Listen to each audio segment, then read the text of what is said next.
राधा, थोड़ी सी चाय मिल सकती है क्या? जी चाचा जी, बस 5 मिनट दीजिए।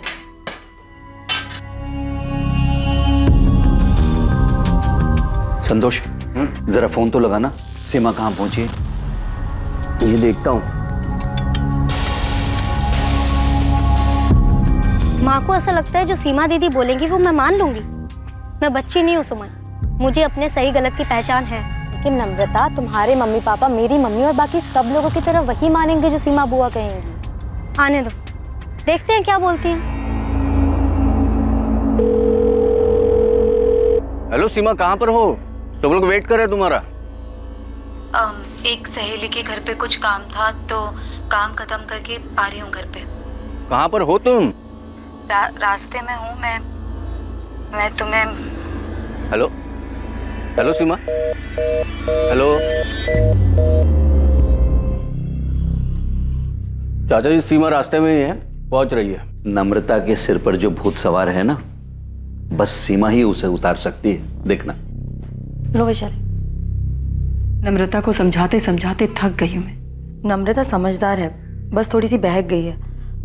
आप चिंता मत करिए, सीमा आएगी, उससे अच्छे से बात करेगी और उसे समझा देगी और उसे सही रास्ता भी दिखा देगी। चाची, प्रिया को लेने मुझे स्कूल जाना है। अगर 2:30 बजे तक सीमा दीदी नहीं आई तो मैं निकल जाऊंगी। वैशाली, मैं ये कह रही थी कि तुम प्रिया को लेके ना स्कूल से सीधे यहीं आ जाना। वो क्या है कि तुम्हारी भी जरूरत पड़ेगी मुझे। कोशिश करूंगी चाची, सीमा दीदी समझा देगी नम्रता को। आप चिंता मत करो, नम्रता बात मान लेगी सीमा दीदी की। चर्चा में आने वाला मामला नम्रता अग्रवाल से संबंधित था और परिवार की यह मीटिंग 2 रात पहले ही तय हुई थी जब नम्रता के पिता शिव प्रसाद अग्रवाल ने सीमा साहू को कॉल किया। प्रणाम चाचा जी, कैसे हैं आप? मैं ठीक हूँ सीमा बेटा। परसों मैं और तुम्हारी चाची यहाँ बल्लीपुर से नम्रता को लेकर भोपाल आ रहे हैं। तुम टाइम निकाल कर रखना बेटा। चाचा जी, आप नम्रता को फोन दीजिए, मैं फोन पर बात करती हूँ उससे। ना बेटा, नम्रता थोड़ी अड़ियल हो गई है, तुम सामने बैठकर ही उसे समझाना। ठीक है चाचा जी, आप लोग आ जाइए। हम लोग राधा के घर पर आएंगे, तुम भी वहीं आ जाना दोपहर तक। ठीक है, मैं आ जाऊंगी। वैशाली को भी वहीं बुलाएं। ठीक है, प्रणाम। चाचा जी चाहते हैं कि मैं नम्रता से बात करूं। हाँ, तुम बात कर लो सीमा, लेकिन मेरे ख्याल से उनके फैमिली मैटर में ज्यादा दखल मत देना तुम। उनका फैमिली मैटर, फैमिली तो एक ही है ना यशवंत। अरे वो कजिन है मेरी, चाचा जी की बेटी है। लेकिन दूसरों के मामले में सलाह देने की एक हद होती है। सलाह दखल अंदाजी ना बन जाए, उसका ख्याल रखना चाहिए। ठीक है, मैं बात करूंगी नम्रता से, वो मेरी बात जरूर सुनेगी।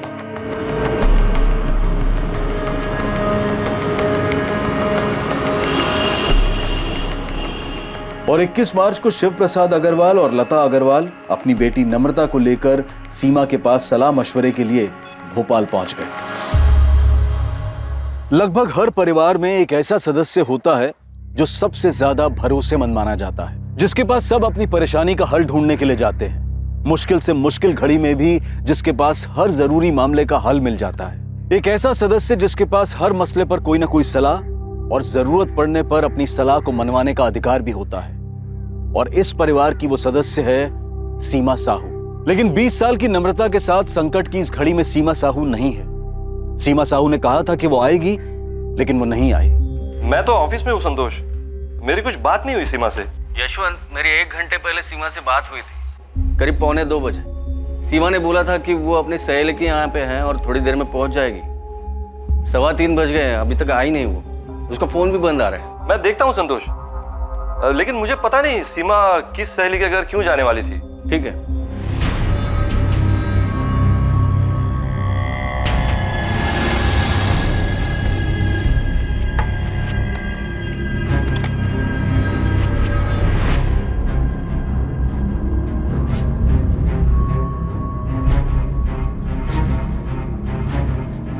हाँ राजेश, बेटा मम्मी घर पर है क्या? नहीं पापा, यहाँ पर तो ताला लगा हुआ है। और अगर मम्मी राधा मामी के घर जाने वाली थी तो अभी घर वापस क्यों आती? जरा पड़ोस में पूछो, मम्मी कहीं किसी के घर कुछ काम से तो नहीं गई? ठीक है, मैं पूछता हूँ। सीमा कभी ऐसा तो करेगी नहीं। फोन तो अब भी बंद ही आ रहा है चाचा जी। संतोष, सीमा ने कुछ बताया था कि वो किस सहेली के यहाँ गई है? वो नहीं बताया था, अचानक उसने फोन काट दिया। पर सीमा ऐसा कभी नहीं करेगी। वो लेट भी होती है तो फोन करके बताती है हमेशा। हाँ, लेकिन यहाँ उसका फोन ही बंद है। संतोष, फिर से ट्राई करो, हो सकता है उसके फोन की बैटरी गई हो और वो फोन चार्ज कर रही हो।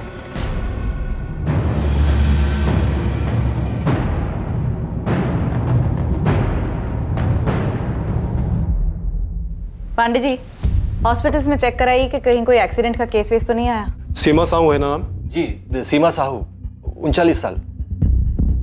मैडम, मेरी वाइफ कभी ऐसा नहीं करती।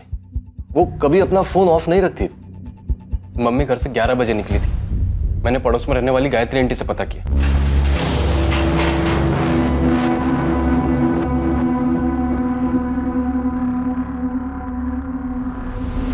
हॉस्पिटल्स में पता करते हैं। वैसे आपने बताया कि उन्होंने किसी संतोष को। जी, संतोष, वो सीमा के बड़े भाई के दोस्त हैं, घर वाले जैसे ही हैं। उन्होंने ही बात की थी। और उन्होंने बताया कि वो किसी सहेली के घर पर हैं। आपने वहां पता किया? कौन सी सहेली पता नहीं ना। सीमा के दोस्त हैं, वो तो हमारे मोहल्ले में ही रहते हैं। और मैडम, आज सीमा के चाचा जी खास बल्लीपुर से यहाँ आए थे सीमा को मिलने। उनकी मीटिंग तय थी। पर इसमें सीमा का इस तरह कहीं चले जाना। ठीक है, देखते हैं। वैसे हम कल तक वेट करके ही मिसिंग का FIR बना सकते हैं। आपकी वाइफ अडल्ट हैं। आप लोग अपनी तरफ से कोशिशें जारी रखिए। हो सकता है किसी के घर पर हो, पूछताछ करते रहिए। जी मैम।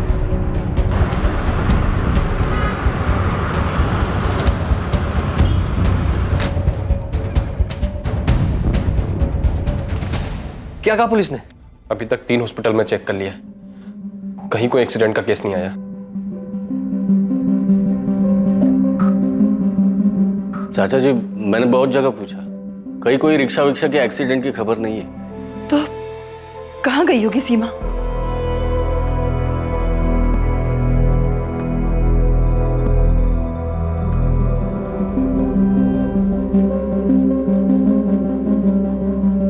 सुमन, ये नम्रता से तेरी बात हो रही थी? हाँ, बातें तो हो ही रही थी। लेकिन तुम ऐसे क्यों पूछ रही हो जैसे मुझे कुछ पता है कि सीमा बुआ कहाँ गई हैं? बेटा, मुझे लगता है नम्रता है ना, ये यहाँ अपने मन से नहीं आई थी सीमा से बात करने। चाचा चाची इसे जबरदस्ती लेकर आए हैं। अम्मा, तुम खुद नम्रता से क्यों नहीं पूछ लेती? उसे पता होगा कि सीमा बुआ यहाँ क्यों नहीं आई। लो देख लो, सीमा दीदी मुझे एडवाइस देने वाली थी, बात करने वाली थी, समझाने वाली थी, अब खुद ही रफू चक्कर हो गई।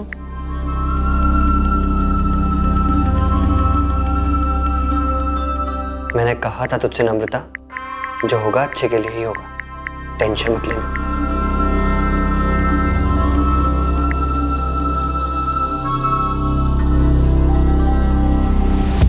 क्या कोई ऐसी बात है जिसकी वजह से वो अपने आप कहीं चली गई? ये क्या बात कर रहे हैं सर? सीमा अपने आप क्यों जाएगी? हाँ सर, सीमा दीदी अपने आप क्यों जाएगी? उनका परिवार है, पति है, बेटा है, हम सब हैं। सीमा हमारे परिवार की मुखिया जैसी है, सब सलाह लेते हैं उससे। वैशाली, ये जो आपकी कजन है नम्रता, इसका क्या माजरा? उससे क्या बात करनी थी? सीमा को क्या समझाना था उसे? फैमिली मैटर था। तो फिर जाइए और जाकर अपना फैमिली मैटर सॉल्व करिए। जब तक आप हमें पूरी बात नहीं बताएंगे, हम उसे ढूंढेंगे कैसे? सर, नम्रता के गांव बल्लीपुर में एक लड़का है, हिमांशु कनौजिया। नम्रता उससे शादी करना चाहती है।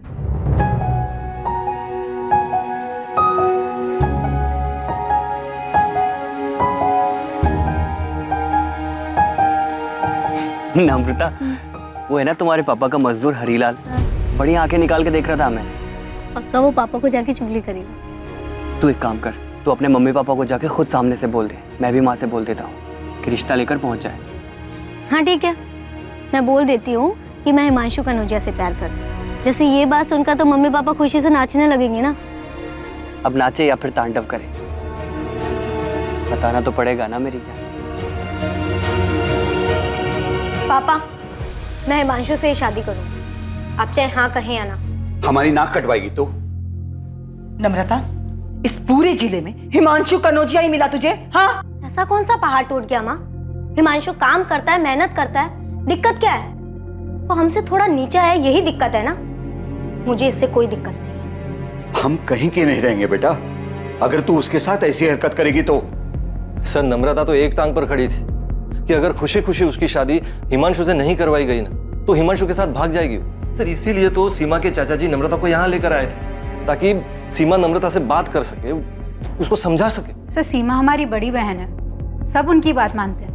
वो दोपहर को 1:30 बजे हमारे भाभी राधा के घर आने वाली थी, जहाँ चाचा जी, चाची जी और नम्रता आए हुए थे। लेकिन ये कौन सी सहेली थी जहाँ आपकी पत्नी सीमा गई थी? यही नहीं पता ना सर, पता नहीं सर। चाचा जी बल्लीपुर से खास सीमा से मिलने यहाँ आए थे, 1:30 बजे मीटिंग तय हुई थी और ऐसे में सीमा कहीं और चली जाए किसी से मिलने, पता नहीं सर, कुछ समझ में नहीं आ रहा है सर। और ये संतोष कौन है जिसने सीमा से फोन पे बात की थी? संतोष हमारे बड़े भाई शंकर भैया के अच्छे दोस्त हैं। शंकर भैया अब नहीं रहे, संतोष परिवार जैसे हैं हमारे लिए। सीमा ने संतोष से कहा कि वो अपनी एक सहेली के यहाँ गई थी। झूठ बोलेगी? सर झूठ क्यों बोलेगी सीमा? किस लिए?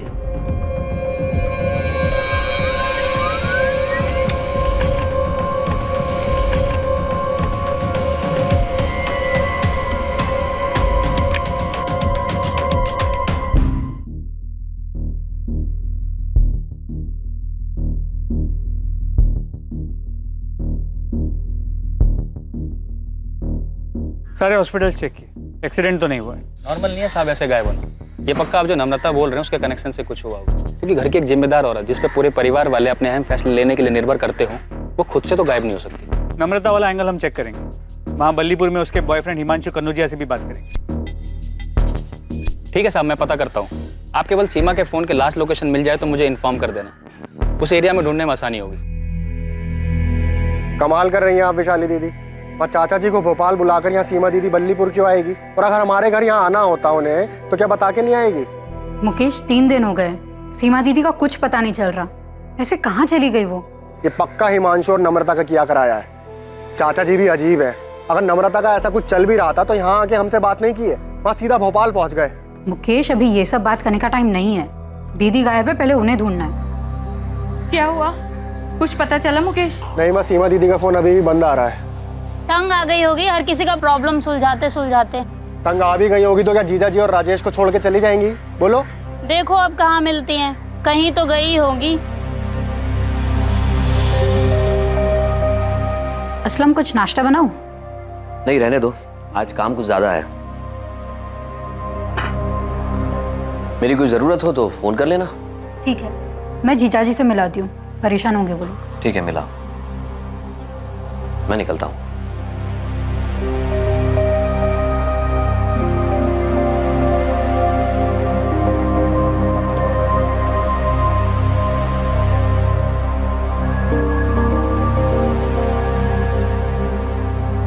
पापा, सीमा दीदी गायब होगी तो हिमांशु क्या कर सकता है? उसे वहां बल्लीपुर में पुलिस क्यों उठाने के लिए गई है? नम्रता, भोपाल आने से पहले कुछ बात हुई थी सीमा से तुम्हारी? नहीं हुई थी, और मैं क्यों करूंगी बात? मुझे यहाँ पर जबरदस्ती बात करने के लिए बुलाया गया था, तो मैं उनसे सामने से क्यों करूंगी बात? नम्रता, कहीं तुमने और हिमांशु ने तो कुछ नहीं किया? हाँ पापा, मैंने और हिमांशु दोनों ने मिलकर सीमा दीदी को गायब कर दिया, ताकि वो मुझसे कोई बात ना कर सके, मुझे अपना लेक्चर ना दे सके। बस सीमा दीदी खुद ही चली गई है यहाँ से।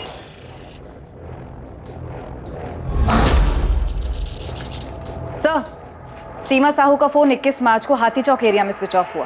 टाइम 1:49। कितने बजे के करीब ही संतोष ठाकुर की सीमा से फोन पर बात हुई? हेलो सीमा, कहाँ पर हो? सब लोग वेट कर रहे हैं तुम्हारा। हाँ सर, संतोष से बात की मैंने। उसने बताया कि सीमा ने अचानक फोन काट दिया। उसने कहा था कि वो अपने किसी सहेली के यहाँ पे है। मैंने पूछा कितना टाइम लगेगा, तो सीमा बोल ही रही थी कि उसका फोन कट गया। आप खुद ही सुन लीजिए। हेलो सीमा, कहाँ पर हो? सब लोग वेट कर रहे हैं तुम्हारा। एक सहेली के घर पे कुछ काम था तो काम खत्म करके आ रही हूँ घर पे। कहाँ पर हो तुम? रास्ते में हूँ मैं तुम्हें। हेलो हेलो सीमा, तुमने ये बातचीत रिकॉर्ड क्यों की? वो मेरा कॉल रिकॉर्डिंग हमेशा ऑन रहता है। संतोष से बातचीत के दौरान फोन कट हुआ और फिर स्विच ऑफ हुआ। लेकिन सर 21 मार्च को सिर्फ एक और ऐसा नंबर है जिससे सीमा के नंबर पर कॉल आया था। किसका नंबर है? असलम शेख का। हेलो, हाँ हाँ जी, वो सीमा दीदी हमारी पत्नी वैशाली की बड़ी बहन है। तुमने 21 मार्च की सुबह सीमा से बात की जिस दिन वो लापता हुई? जी जी जी, बात की थी हमने। तुम्हें सीमा के कहीं जाने या गायब होने की जानकारी है? उस दिन सीमा दीदी एक ही बात को लेकर बहुत परेशान थी। उनकी चचेरी बहन है नम्रता, उससे बात करके उनको कुछ समझाना था। हमारी पत्नी वैशाली ने हमसे फोन करके कहा था हम बात कर लें दीदी से, इसीलिए हमारी बात हुई थी सुबह 8 बजे। और कॉल रिकॉर्ड्स के हिसाब से भी असलम का फोन 8 बजे का ही। इस सीमा साहू के बारे में और पता करो, पूरा परिवार से सलाह लेते, तो मतलब काफी समझदार और मैच्योर किस्म की लेडी, ऐसे तो कहीं नहीं जा सकती। कॉल रिकॉर्ड्स निकलाओ और देखो कि और किस किस से बात होती रही है। सीमा अपनी भाभी के घर जाने के लिए अपने घर से निकली थी। वो नम्रता और हिमांशु कनौजिया के रिश्ते के बारे में बात करने के लिए जा रही थी। पूरे 4 दिन बीत चुके थे, लेकिन सीमा अब तक नहीं पहुंची थी। क्या सीमा का गायब होना सीमा को नम्रता और हिमांशु के रिश्ते में कोई भूमिका निभाने से रोकने की एक सोची समझी साजिश थी? हाँ सर, भोपाल जाने से पहले मेरी और नम्रता की बात हुई थी कि कैसे सीमा दीदी को समझाए कि वो नम्रता को ज्यादा ज्ञान ना बांटे, उल्टा उसके मम्मी पापा को समझाए। हम कुछ गलत नहीं कर रहे थे सर, उससे शादी करनी है हमको। तो देखा कि सीमा साहू को समझाना मुश्किल होगा, इसीलिए तुमने और नम्रता ने गलत रास्ता अपनाया। सीमा दीदी कुछ ज्यादा ही दखल अंदाजी करती हैं सबके लाइफ में, बड़ा जज समझती हैं अपने आप को। तू वैशाली दी से बात कर ले। मैंने वैशाली दीदी से भी बात की थी। अब तो मुझे सपोर्ट करो वैशाली दीदी, क्या सब कुछ सीमा दीदी के हुक्म से ही चलेगा? नम्रता, मैं कुछ भी बोलूं पर तुम्हारे पापा सिर्फ सीमा दीदी की बात सुनेंगे। भोपाल आ रहे हैं सीमा दीदी से मिलने, तो बस समझ लो कि सीमा दीदी तुम्हें ही समझाने वाली कि तुम गलत कर रही हो। कोई कुछ भी कहे, शादी तो मैं हिमांशु से ही करने वाली हूँ, फिर चाहे वो सीमा दीदी हो या कोई और। बाहर में गई सीमा दीदी, चलो भाग चलते हैं। नम्रता, मैं माँ को अकेले से छोड़कर नहीं जा सकता। तुम एक बार सीमा दी से बात कर लो, क्या पता जज साहिबा हमारे पक्ष में ही फैसला सुना दे। ऐसा हो ही नहीं सकता, मैं जानती हूँ उनको अच्छे से। फैमिली में अपना पावर दिखाना अच्छा लगता है उनको। गलत तब होता सर जब मैं नम्रता को भगा कर ले जाता, लेकिन मैं ऐसा नहीं करता क्योंकि बाद में बल्लीपुर में तकलीफ मेरी माँ झेलती। मैं शादी करना चाहता था सर, लेकिन आप जिस तरह से सवाल कर रहे हैं ऐसा लगता है जैसे मैंने कुछ किया है। तो मैं इतना बेवकूफ़ नहीं हूँ सर कि सीमा दीदी के साथ कुछ करता। तो नम्रता ने खुद से कुछ किया है? सर, उनके पूरे परिवार में सीमा दीदी का ही हुक्म चलता है। सब अपने छोटे बड़े मसले लेकर उनकी चौखट पर पहुंच जाते हैं। सारे फैसले सीमा दीदी ही करती है। अब किसी को ठेस पहुंची होगी सर उनके फैसले से। सर, मेरी और नम्रता की शादी की बात निकले अभी 1 महीना भी नहीं हुआ है। आपको लगता है कि हमने उनका मर्डर? हमने तो मर्डर की बात भी नहीं। लेकिन सर, आप ही ने कहा है कि सीमा दीदी को कुछ किया, तो कोई क्या करेगा सर? अगवा करके कोई ऐसे ही रखेगा क्या? तो मर्डर हुआ है उसका? अरे सर, आप तो मुझे ही चक्कर में फंसा रहे हैं सर। मैंने तो बस ऐसे ही कहा है। आज 4 दिन हो गए सर, कोई ऐसे ही थोड़ी चला जाता है। सीमा साहू का ऐसे अचानक गायब होना हर किसी की समझ से परे था। सीमा के चाचा शिव प्रसाद और चाची लता खुद को इस घटना के लिए जिम्मेदार मान रहे थे। कहीं इस सब के पीछे की वजह यह तो नहीं थी कि वो सीमा से अपनी बेटी के लिए सलाह मशवरा करना चाहते थे।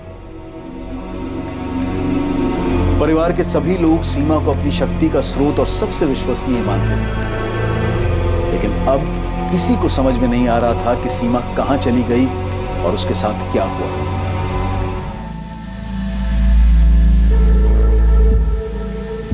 हाँ, यही वो लेडी है, पक्का पक्का?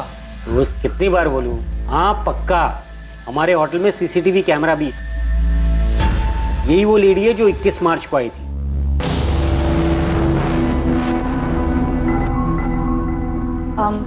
Room number 201, Mukhtar Syed. आपका नाम? सीमा साहू। 1 मिनट।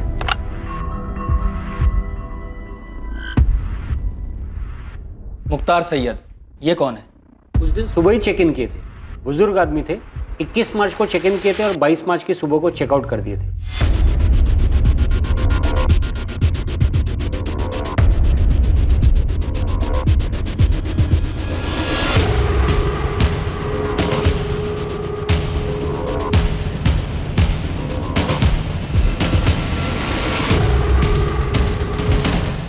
तो तो ये सीमा साहू रूम नंबर 201 में मुख्तार सैयद से मिलने गई थी। हाँ, मैंने मुख्तार जी से बात की थी और फिर इस लेडी को उनके कमरे में भेजा था।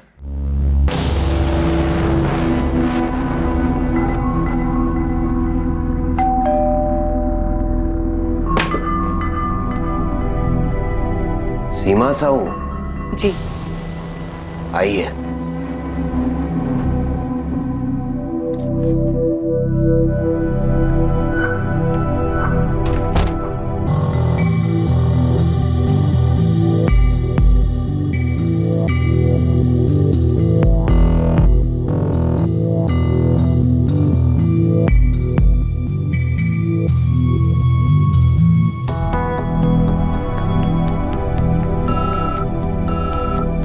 ये रेड साइन होटल हाथी चौक पर है मैडम, जहां आपने कहा था कि सीमा साहू का फोन स्विच ऑफ हुआ है। लेकिन सीमा ये मुख्तार सैयद से मिलने क्यों गई थी? कौन है ये मुख्तार सैयद?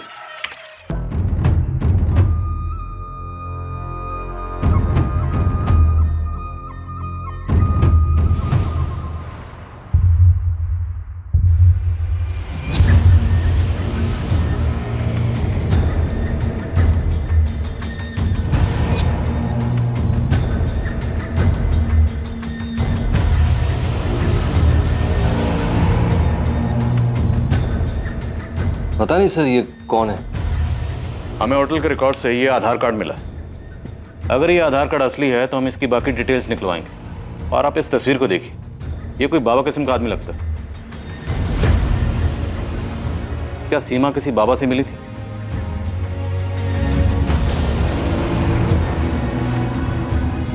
ये जो बुरी ताकतें हैं सीमा, हमें उन पर काबू पाना है।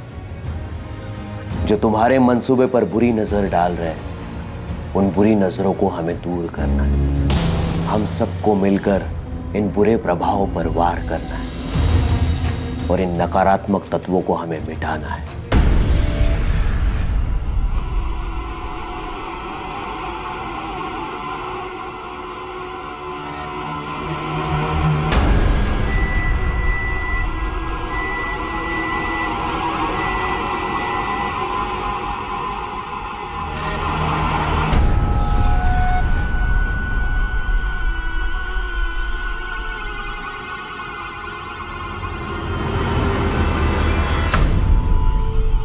क्या इससे वो सारी बुरी शक्तियां खत्म हो जाएंगी जो आसपास मंडरा रही हैं? सब कुछ खत्म हो जाएगा, धीरे धीरे सब कुछ खत्म हो जाएगा।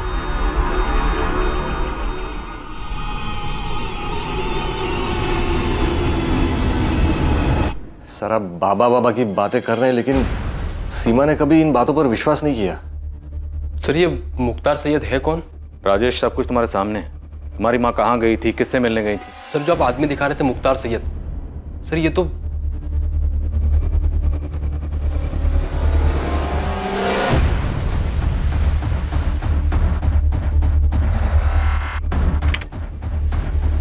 ध्यान से देखिए सर, इस आदमी के चेहरे पे दाढ़ी मूंछ सब कुछ नकली लग रहा है। सर ये तो कोई ढोंगी है।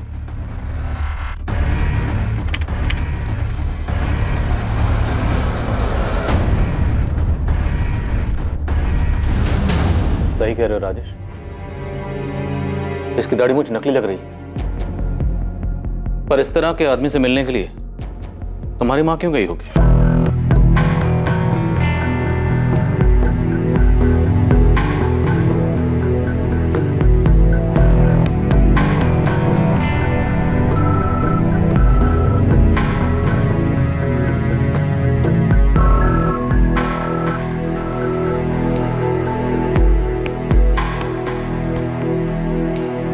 सीमा कभी किसी बाबा के पास नहीं गई।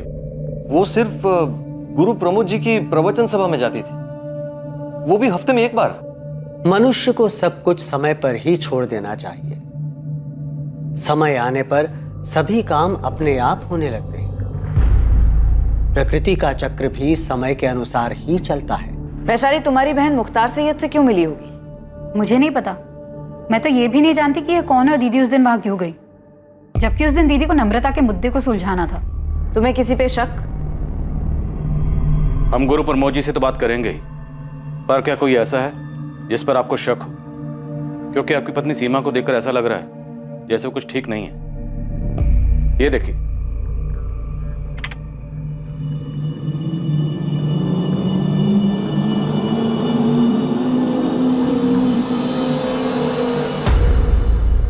सीमा जिस तरह से चल रही है ऐसा लग रहा है जैसे ये नशे में।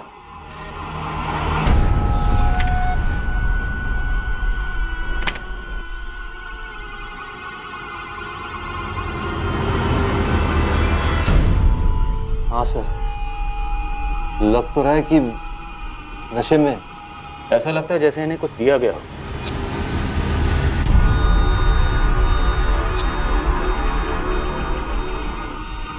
हाँ, ऐसा लग रहा है कि सीमा दीदी को किसी ने कोई नशीली चीज खिलाई पिलाई होगी। ऐसा ही लग रहा है। हमने उसकी आवाज़ भी सुनी। संतोष ने उसके साथ हुए कॉल को रिकॉर्ड कर लिया था। एक सहेली के घर पे कुछ काम था तो काम खत्म करके आ रही हूँ घर पे। कहाँ पर हो तुम? रास्ते में हूँ मैं तुम्हें। हेलो हेलो सीमा।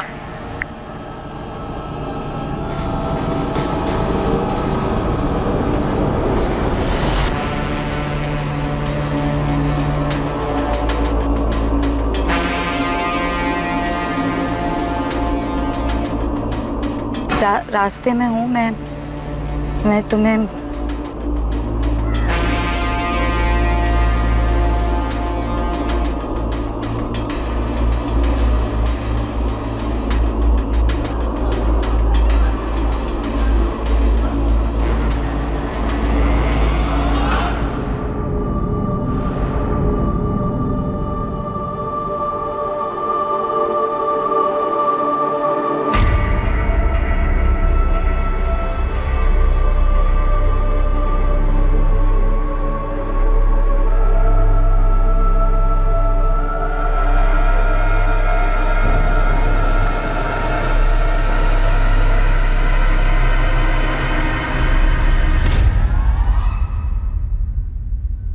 जीजा जी, ये संतोष ने कुछ किया है। संतोष ठाकुर? हाँ, उसने दीदी के साथ फोन पर की गई बात की रिकॉर्डिंग क्यों की? क्यों किया होगा उसने ऐसा? और ये सब कुछ मुकेश मामा ने किया है, उन्हीं का हाथ है इसमें। तुम्हारे मुकेश मामा जो बल्लीपुर में रहते हैं? हाँ। लालू तो इतनी ज्यादा छुट्टी लेगा, एक काम कर, तू हमेशा के लिए छुट्टी ले ले। मामा और मामी दोनों ने मिलकर किया है ये। लेकिन राजेश, तुम्हारी माँ मुख्तार सैयद से मिलने खुद गई हैं। जरूर मामा और मामी ने मिलकर कोई तिगड़म बैठाया है। मामा बहुत गुस्सा है मम्मी पे। जब खेत की सारी देखभाल मैं करता हूँ, अनाज की सारी बिक्री और सब कुछ मैं ही देखता हूँ, और उसमें से जो भी पैसा आता है तो इतना सारा पैसा मैं हर महीने राधा भाभी को क्यों दूं? मुकेश, क्योंकि वो अकेली हैं। उनके स्वर्गवासी पति शंकर भैया तुम्हारे, मेरे और वैशाली, हम तीनों के बड़े भाई थे। अरे इतनी समझ तो होनी चाहिए तुम में। अच्छा, तो मतलब मेहनत मुकेश करे और खाए सब। अच्छा, मुझे अच्छी तरह पता था मुकेश की जुबान के पीछे ना शब्द तुम्हारे ठूसे हुए हैं। तो मतलब हम वहाँ गांव में बैठकर चक्की पीसते रहे और यहाँ शहर में सब मलाई खाएं। सीमा दीदी, क्यों ना मुकेश को ज्यादा हिस्सा। तुम बीच में मत बोलो।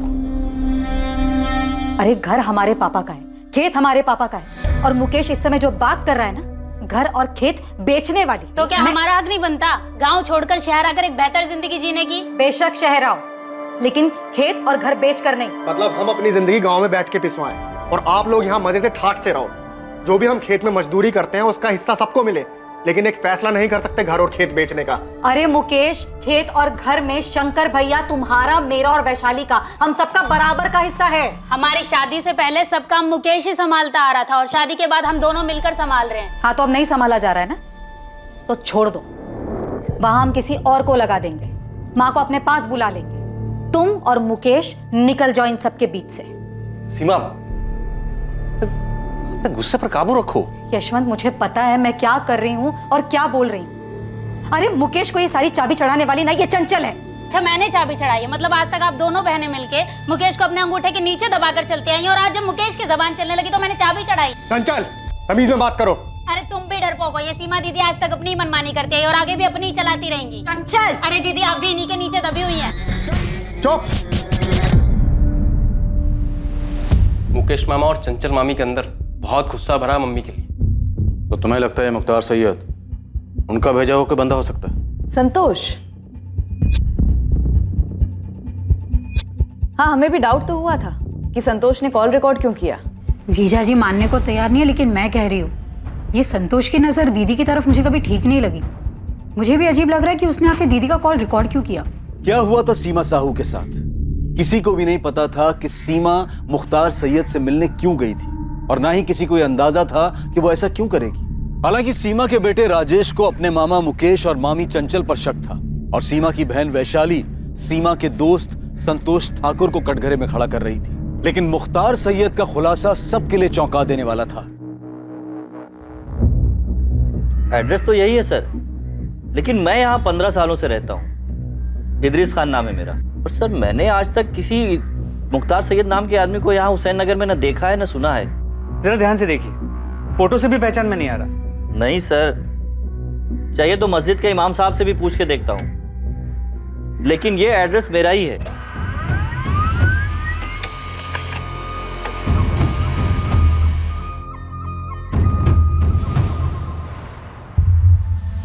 सर ये आधार कार्ड फर्जी है। ये आधार कार्ड नंबर किसी और के नाम पे रजिस्टर्ड, जिसका किसी भी मुख्तार सैयद नाम के आदमी के साथ दूर दूर तक कोई भी रिश्ता नहीं। सिम कार्ड 19 मार्च को खरीदा गया, लेकिन ना ही उससे कॉल कोई किया गया और ना ही कोई कॉल आया उस पर। यही वो नंबर है जिसकी डॉक्यूमेंटेशन के लिए आधार कार्ड इस्तेमाल हुआ? जी सर, लेकिन फर्जी है। पर ऐसे किसी भी फर्जी मुख्तार सैयद से मिलने के लिए सीमा साहब क्यों जाएगी? सर कोई तो वजह होगी। सीसीटीवी कैमरा में साफ दिख रहा है कि सीमा वहाँ मुख्तार से मिलने गई थी। अब वो खुद से गई थी या किसी के इशारे पे गई थी, पर वो वहाँ गई थी, तो कोई तो वजह होगी। ये आप बार बार क्यों पूछ रहे हो कि मैंने सीमा का कॉल रिकॉर्ड क्यों किया? क्योंकि सीमा के फोन पर आखिरी कॉल तुमने किया था 21 मार्च 1:45 पर, और ये महज इत्तेफाक नहीं है कि सीमा गायब है, वो नशे में लग रही है और तुमने कॉल रिकॉर्ड किया। क्यों? सर मेरे फोन में कॉल रिकॉर्डर हमेशा ऑन रहता है सर। इससे पहले सब लोगों के कॉल रिकॉर्ड हुए हैं सर, मैं आपको दिखाता हूँ। तुम ये बताओ कि तुम्हारा रिकॉर्डर ऑन क्यों रहता है? सर मेरा प्रॉपर्टी डीलिंग का बिजनेस है। कभी कभी फोन पर कोई धमकी देता है, इसलिए अपने सेफ्टी के लिए मैं रिकॉर्ड कर लेता हूँ। और सर मैं सीमा के बड़े भाई का जिगरी दोस्त रहा हूँ। उसके फैमिली के साथ मेरा अपने फैमिली जैसा रिश्ता है। और सीमा, उसके साथ तुम्हारा कैसा रिश्ता है? अब आप ये वाहियात इल्जाम मुझे पर लगाएंगे? ये आप लोग संतोष जी से ऐसे भद्दे सवाल कैसे पूछ सकते हैं और उन पे इल्जाम कैसे लगा सकते हैं? क्योंकि सीमा गायब हुई है, तुम्हारे स्वर्गवासी पति की छोटी बहन। तो सीमा के गायब होने में संतोष जी का कैसे हाथ हो सकता है? तो फिर किसका हो सकता है, आप ही बता दीजिए। मुझे क्या पता, हो सकता है नम्रता जिससे शादी करना चाहती है उस लड़के का हाथ हो। वैसे भी नम्रता बहुत चिड़ी हुई थी और उसने मेरी बेटी सुमन को भी बताया। क्या बताया था? मैं तो कहती हूँ अच्छा है सीमा दीदी कहीं बिजी हो जाए और यहाँ पर आए ही ना, इससे तुम्हारी प्रॉब्लम सॉल्व हो जाएगी। अरे बात करो ना उनसे। नहीं करनी मुझे उनसे बात। क्यों हर फैसला सब लोग उनसे पूछ कर लेते हैं? अब मैं 20 साल की हो गई हूँ, मैं अपने सही गलत के फैसले खुद ले सकती हूँ। नम्रता ऐसा कह रही थी, पर अम्मा क्या नम्रता उस हिमांशु के साथ मिलकर ऐसा कुछ करेगी कि बुआ? देखिए संतोष जी भले आदमी हैं और हमारे परिवार को अपना परिवार मानते हैं। हमें पूरा शक है कि सीमा के गायब होने में किसी अपने का ही हाथ है, इसलिए पूछताछ तो हम सबसे करेंगे राधा जी, और अब तो FIR भी बन चुका है। संतोष जी भले आदमी हैं और हमारे परिवार को अपना परिवार मानते हैं। हमें पूरा शक है कि सीमा के गायब होने में किसी अपने का ही हाथ है, इसलिए पूछताछ तो हम सबसे करेंगे राधा जी, और अब तो FIR भी बन चुका है। मैं क्यों अपनी दीदी के साथ कुछ करूंगा? तूने जो कुछ भी किया है उसकी वजह है तेरे पास मुकेश। अरे आप लोग क्या बात कर रहे हैं? मुकेश तो अपनी दीदी के सामने भीगी बिल्ली बनकर रहता है। और तुम सबसे आंख मिला के बात करती हो। हाँ करती हूँ, और आपसे भी करूंगी अगर आप लोग हम पर गलत आरोप लगाएंगे तो। पर मेरी बेटी कहाँ है? कहाँ चली गई वो? माँ जी पिछले 7 दिनों से हम भी उसे ढूंढने की कोशिश कर रहे हैं, लेकिन अब तक हम उसे ढूंढ नहीं पाए, और इसी सिलसिले में मुकेश और चंचल को पूछताछ के लिए ले जा रहे हैं। लेकिन सर 21 मार्च को मैं यहीं गाँव में था। और आपके पास सबूत क्या है कि मुकेश ने यहाँ गाँव में बैठकर कुछ कराया हो? सबूत तो फिलहाल हमारे पास तुम्हारे खिलाफ भी नहीं है, इसीलिए पूछताछ बोल रहा हूँ। अगर सबूत होता तो इतने प्यार से बात नहीं करता। आपको पक्का हमारा नाम यशवंत जीजा जी ने दिया होगा। दिया जिसने भी हो, वजह तुम्हारे पास थी मुकेश। वजह किसके पास नहीं है सर, सभी तो सीमा दीदी के थाक से थक चुके थे, खुद यशवंत जीजा जी भी। ये नहीं बताया उन्होंने? सीमा साहू की थाक से? तुम्हारी ये बड़ी बहन क्या कोई गैंग लीडर थी? गैंग लीडर का तो पता नहीं सर, लेकिन हम सब भाई बहन, उनका पति, उनका बेटा राजेश, सब पर उनकी धाक थी। घर में सबसे बड़ी थी वो, इसलिए पापा जी ने सारी कमान उनके हाथ में दे दी। सब पर राज चलाती थी वो। ये क्यों नहीं बताया यशवंत जीजा जी ने आपको? सीमा, कभी कभी तुम्हारा दूसरों की जिंदगी पर हावी होना दखल अंदाजी की हद तक चला जाता है। यशवंत, अगर मैं फैसले लेना बंद कर देती ना तो सबकी जिंदगी बिखर गई होती अब तक। ये तुम्हारी गलतफहमी है सीमा। दूसरों के बारे में फिक्र करना अच्छी बात है। लोग जब तुम्हारे पास सलाह मशवरा करने आते हैं वो अलग बात है, लेकिन जब तुम दूसरों की जिंदगी में सही गलत के फैसले लेने बैठ जाती हो ना, वो गलत है। यशवंत, जो इंसान फैसला लेता है ना, उसे सही गलत का पता नहीं होता। वो बस एक फैसला लेता है और उस एक फैसले को सही बनाने की कोशिश करता है, उसे सही दिशा देता है। मैं भी बस वही कर रही हूं। सीमा, हर एक का नजरिया तुम्हारे जैसा नहीं होता। तुम्हारा फैसला किसी के लिए गलत भी हो सकता है, और अगर कभी किसी को तुम्हारा फैसला ज्यादा गलत लग गया ना, तो वो कुछ बहुत गलत कर सकता है। और सिर्फ जीजा जी ही क्यों, उनका बेटा राजेश वो भी चिढ़ता है अपनी माँ से। मम्मी, मैं 18 साल का हो चुका हूँ। मेरे फोन में और मेरा बैग में ताक झाक करना बंद करो। मुझसे इस तरह से बात करने की हिम्मत कैसे हुई तेरी? तो क्या करूं मम्मी? मैं दूसरों की तरह तुम्हें अपनी जिंदगी के फैसले नहीं लेने दे सकता। सॉरी मम्मी, ये मेरी जिंदगी है और इसे मैं अपने हिसाब से जीना चाहता हूँ। प्लीज मुझे जीने दो। वैशाली, अब तू मुकेश की तरफदारी करना बंद कर और अपना घर संभाल, ठीक है? तुम समझती क्या हो अपने आप को दीदी? किसी भी बात पे मुझे ही ताना मारोगी? वैशाली, तुम्हें सही गलत की परख नहीं है। हाँ हाँ, भगवान ने हमारे हिस्से की भी सही गलत की समझ तुम्हें ही दी है। तुम जीजा जी को तो कुछ बोलने देती हो नहीं, और यहाँ मुझे लेक्चर देती हो कि मैं अपना घर संभालूं। सीमा, मुझे चेक मिला, लेकिन हर महीने तुम जितना भेजती हो उससे ज्यादा है इस बार। हाँ भाभी। अच्छा, सुमन को जो एक्स्ट्रा क्लासेस ज्वाइन करनी थी ना उसके कोर्स के लिए, उसे ज्वाइन करने दीजिए। हमारी सुमन पढ़ाई में बहुत अच्छी है भाभी, और शंकर भैया भी तो चाहते थे ना उसे खूब पढ़ाना। सीमा, कितना ख्याल रखती हो तुम हमारा। हमारी हर छोटी सी छोटी बात तुम्हें याद है। और सिर्फ मैं नहीं, आप भी हर छोटी से छोटी चीजों का ध्यान रखती हैं, और सिर्फ मेरी नहीं, पूरे परिवार की। फिर मेरा भी तो इतना फर्ज बनता है ना। इतना प्यार दिया ना तुमने कि मुझे कभी उनकी कमी का। भाभी, आप हमारे ही परिवार का हिस्सा हैं। और सर लिख के ले लो, सिर्फ राधा भाभी हैं जो सीमा दीदी के गुणगान गाएंगी, क्योंकि जब उन्हें पैसे मिलते हैं तो वो आंख भी मूंद लेती है। किससे आंख मूंद लेती है राधा? वही जो चल रहा है सीमा दीदी और संतोष भैया के बीच।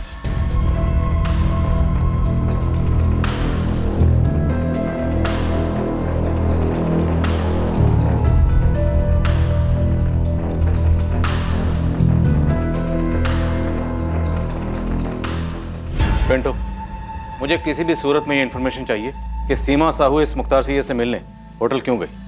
ठीक है साहब, मैं पता करता हूँ, लेकिन आप एक बार असलम शेख से भी पूछताछ करो साहब।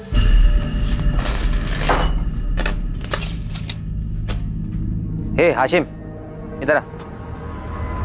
ये दरवाजे का माप था ना तेरे पास बराबर, ये 4 इंच छोटा कैसे हो गया? असलम भाई, पहले माप देखो आप।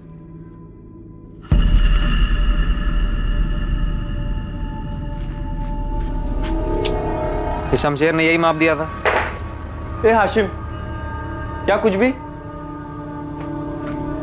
मुझ पे क्यों इल्जाम लगा रहा है?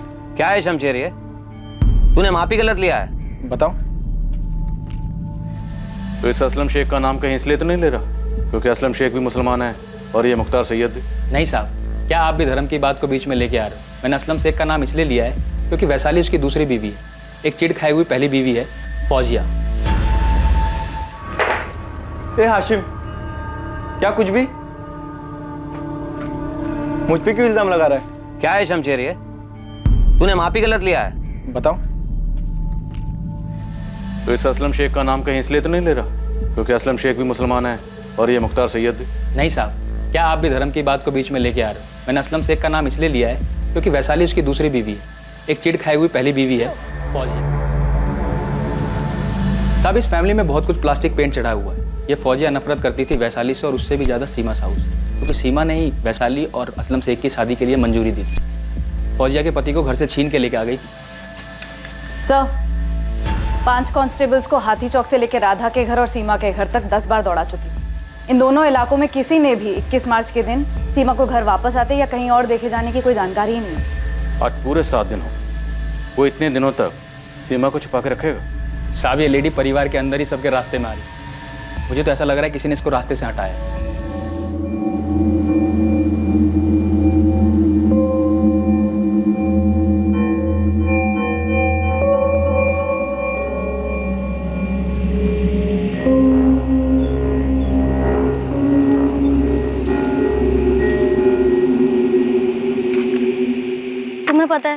मुकेश भैया और चंचल भाभी को पुलिस पकड़ के ले गई है। हाँ, और वहाँ भोपाल में भी काफी हलचल है। तेरे मम्मी पापा क्या बोल रहे हैं? पूछ रहे हैं मुझसे बार बार कि कैसे मैंने सीमा दीदी को गायब कर दिया, जैसे मैंने कोई झाड़ फूक करके उनको अपने वश में कर लिया।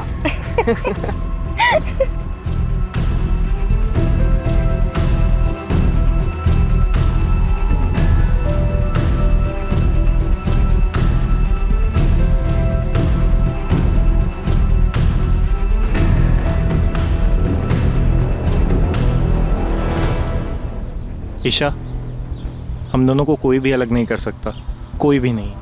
राजेश, मैं तुमसे एक सीधी सी बात पूछना चाहती हूँ। अब हाँ, पूछो ना। तुमने अपनी माँ के साथ क्या किया?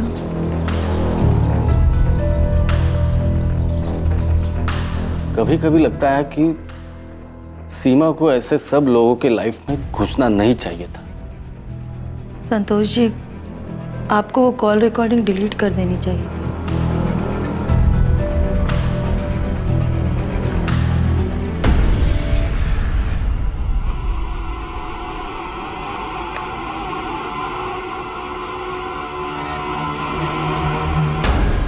ये तुम्हारी हर परेशानी को खत्म कर देगा सीमा, ये हर बुरे साये को मिटा देगा।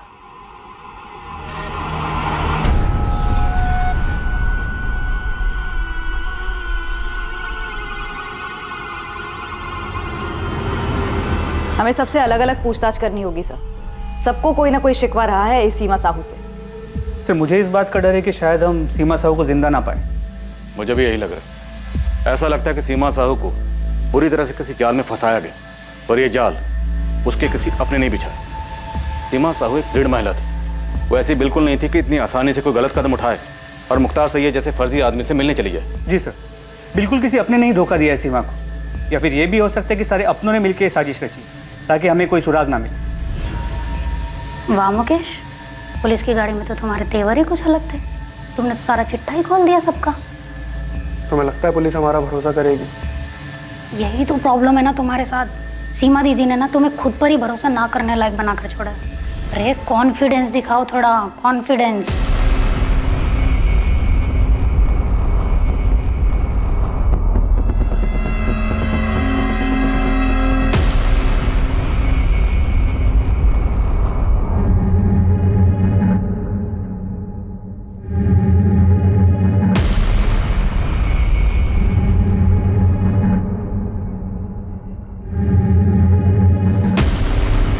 क्या वो एक ही शख्स था जो सीमा से बदले की भावना में इस हद तक चला गया था, या फिर कई लोगों ने मिलकर यह चक्रव्यूह रचा था जिसे पुलिस के लिए सुलझा पाना इतना मुश्किल हो रहा था? सीमा साहू गुरुजी के पास जाया करती थी। क्या गुरुजी के पास सीमा साहू के इस तरह अचानक गायब हो जाने का जवाब था? सीमा एक बहुत ही भली और न्यायप्रिय महिला थी, जो अपने परिवार के हर व्यक्ति के बारे में सोचती थी। ऐसे ही होते हैं जिम्मेदार। सीमा के सर पर भी जिम्मेदारी का बड़ा बोझ था। सीमा के भी परिवार में ऐसे बहुत से लोग होंगे जो हर चीज के लिए उसे जिम्मेदार ठहराते होंगे। क्या सीमा ने इस बारे में आपसे कोई जिक्र किया था? सीमा मेरी सभा में हमेशा आया करती थी। यहाँ उसे शांति सी मिलती थी, कभी कभी बातें भी किया करती थी। हाँ, कुछ था उसके मन में जो उसे परेशान कर रहा था। मैं नहीं जानती गुरुजी, लेकिन हाँ मैं ये जानती हूँ कि मैं हर वक्त सही नहीं हो सकती, लेकिन अगर हर किसी को सही निर्णय और सही फैसले के लिए मुझी से उम्मीद है तो मैं क्या कर सकती हूँ? कभी कभी समय को अपना काम करने देना चाहिए सीमा। मैं हर चीज समय पर नहीं छोड़ सकती गुरुजी, और उसमें खास तौर पर जब हर कोई अपनी परेशानी का हल ढूंढने के लिए मेरे ही दरवाजे पर आकर दस्तक दे। देखो सीमा, तुम सबकी परेशानी या उसके हल के लिए जिम्मेदार नहीं हो। क्या तुम अपने दरवाजे पर आने वाले हर एक इंसान को जवाब देना अनिवार्य समझती हो, या क्या तुम अपनी जिम्मेदारी के बोझ के तले इतनी बुरी तरह दब गई हो कि तुम्हें यह लगता है कि हर इंसान को अपनी परेशानी लेकर तुम्हारे दरवाजे पर दस्तक देने आना चाहिए?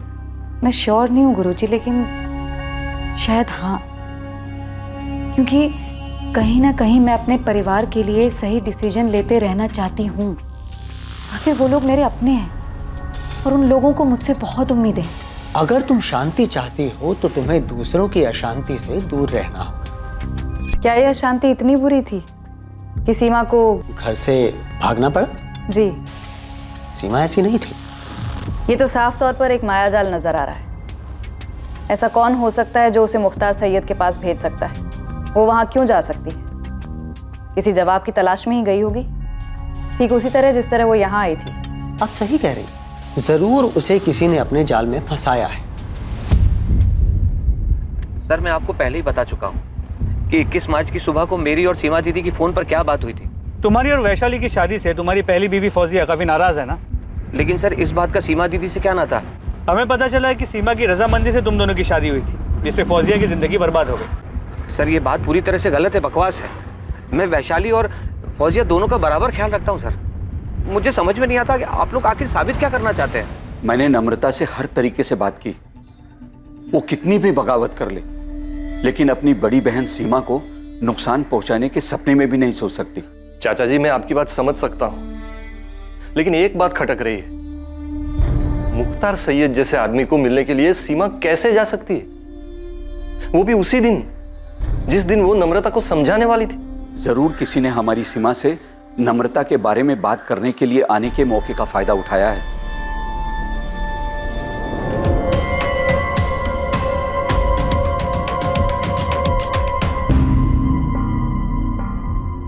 सर मैं नहीं जानता ये मुख्तार सैयद कौन है। हाँ अगर ये मुस्लिम है और मैंने सिर्फ पूछा तुम इसे जानते हो या नहीं? नहीं सर मैं नहीं जानता इसे। अगर आपको शक है कि फौजिया ने कुछ किया है सीमा दीदी के साथ, तो फौजिया को उठा के पूछिए। आप असलम को क्यों उठा लाए? हमने सिर्फ पूछताछ के लिए उठाया है। आपने दो और दो जोड़ दिया। मुख्तार सैयद नाम है तो असलम। मैं कह देती हूँ, मैं पुलिस स्टेशन के बाहर अनशन पे बैठ जाऊंगी। आप लोग मेरे पति को बस इस वजह से परेशान कर रहे क्यों? चाली, इसमें धर्म का कोई लेना देना नहीं है, और तुम्हें तो ये समझना चाहिए कि हम तुम्हारी बहन को ढूंढने के लिए ये सब कर रहे हैं। तो फिर मेरी बहन को ढूंढिए। मैंने आपको पहले भी बताया कि सीमा दीदी के दोस्त संतोष ठाकुर है इसके पीछे। हमारे परिवार में हर कोई एक दूसरे पर इशारा कर रहा है, मालूम है ना तुम्हें? आपको जिस पे शक करना है कीजिए, जिसको जो पूछना है पूछिए, पर मेरे पति को इस बीच मत घसीटिए।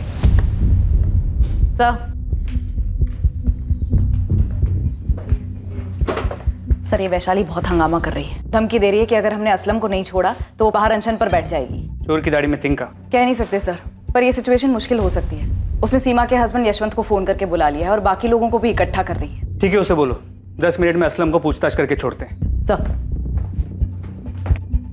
असलम, हम तुम्हें पुलिस स्टेशन क्या ले आए? तुम्हारी बीवी वैशाली ने तो हंगामा मचा दी। क्यों नहीं मचाएगी सर?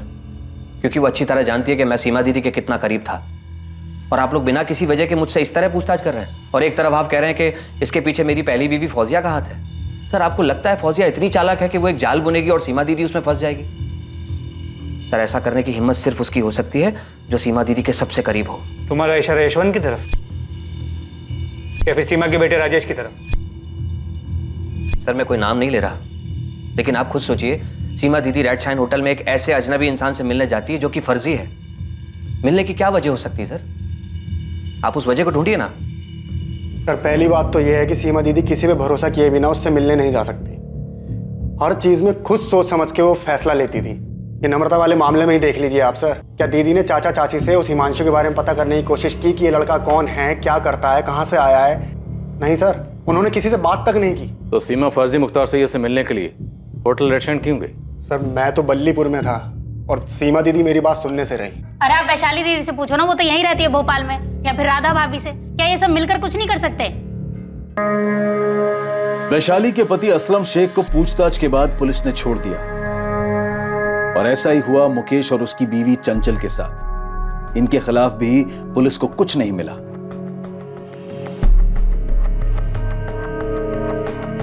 पुलिस ने हर उस शख्स के फोन रिकॉर्ड्स चेक कर लिए थे जो सीमा साहू के करीब था। सीमा साहू के पति और उसके बेटे ने अखबारों में इश्तिहार दिया जिसमें सीमा साहू को ढूंढने वालों के लिए इनाम घोषित किया गया था।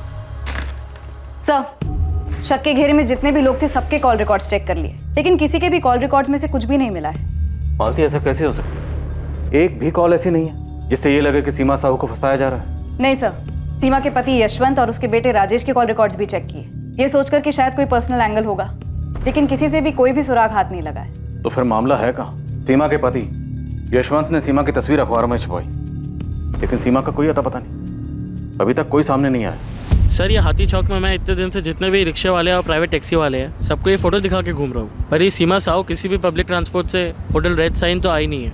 कोई तो है जो उसे लेके आया है यहाँ। इस मुख्तार सैयद का कुछ पता चला? साहब इस फोटो से तो कोई भी इसे पहचान नहीं रहा है। आपके साइबर सेल से इसके बिना मुझ दाढ़ी वाली फोटो आने वाली थी ना, वो कल तक आ जाएंगे। सीमा ने कोई पब्लिक ट्रांसपोर्ट नहीं लिया तो जरूर उसका कोई अपना ही उसे होटल रेड साइन होटल लेकर गया, और ये सब कुछ बड़ी सोची समझी साजिश के तहत किया गया। तो ये जो भी है बहुत शातिर है, खुद तो अंदर गया नहीं और सीमा को अकेले अंदर भेज दिया। मैं थोड़ी देर में आती हूँ।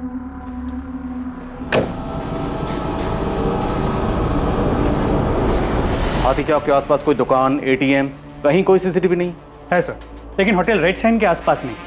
सीमा जहाँ रहती है राठी कॉलोनी, वहाँ तो नहीं है। तो सीमा के जितने भी करीब है उनमें से किसी की भी मोबाइल लोकेशन सीमा के मोबाइल लोकेशन से मैच नहीं करती। 21 मार्च को सब लोग या तो काम में या कहीं और बिजी थे। और हिमांशु कनौजिया, नम्रता का आशिक, उसकी तो बलीपुरा गाँव ही होगी। जी सर। और असलम शेख? असलम शेख अपने गांव महबूब नगर में ही था, उसका वहीं का लोकेशन आया। जैसा कि हमको पहले लगा था, अब तो ये और भी मुश्किल है कि सीमा को इतने दिनों तक बंदी बनाकर रखा गया होगा। लेकिन अगर सीमा के साथ कुछ और भी हुआ तो कहाँ हुआ, कैसे हुआ, किसने किया? सर ये सारे परिवार वाले एक दूसरे की ओर इशारा कर रहे हैं। हो सकता है सीमा से इन सबको कोई ना कोई शिकवा रहा होगा। पॉसिबिलिटी है कि सीमा ने अपने परिवार के अलावा भी किसी और की जिंदगी में भी दखलंदाजी की होगी।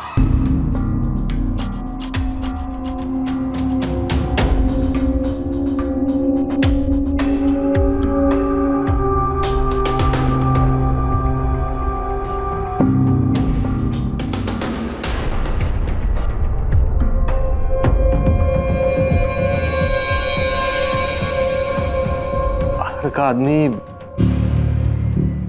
नहीं सर, उस बारे में मुझे कुछ नहीं पता, लेकिन हमारे मोहल्ले में सीमा का सबके साथ बहुत अच्छा था।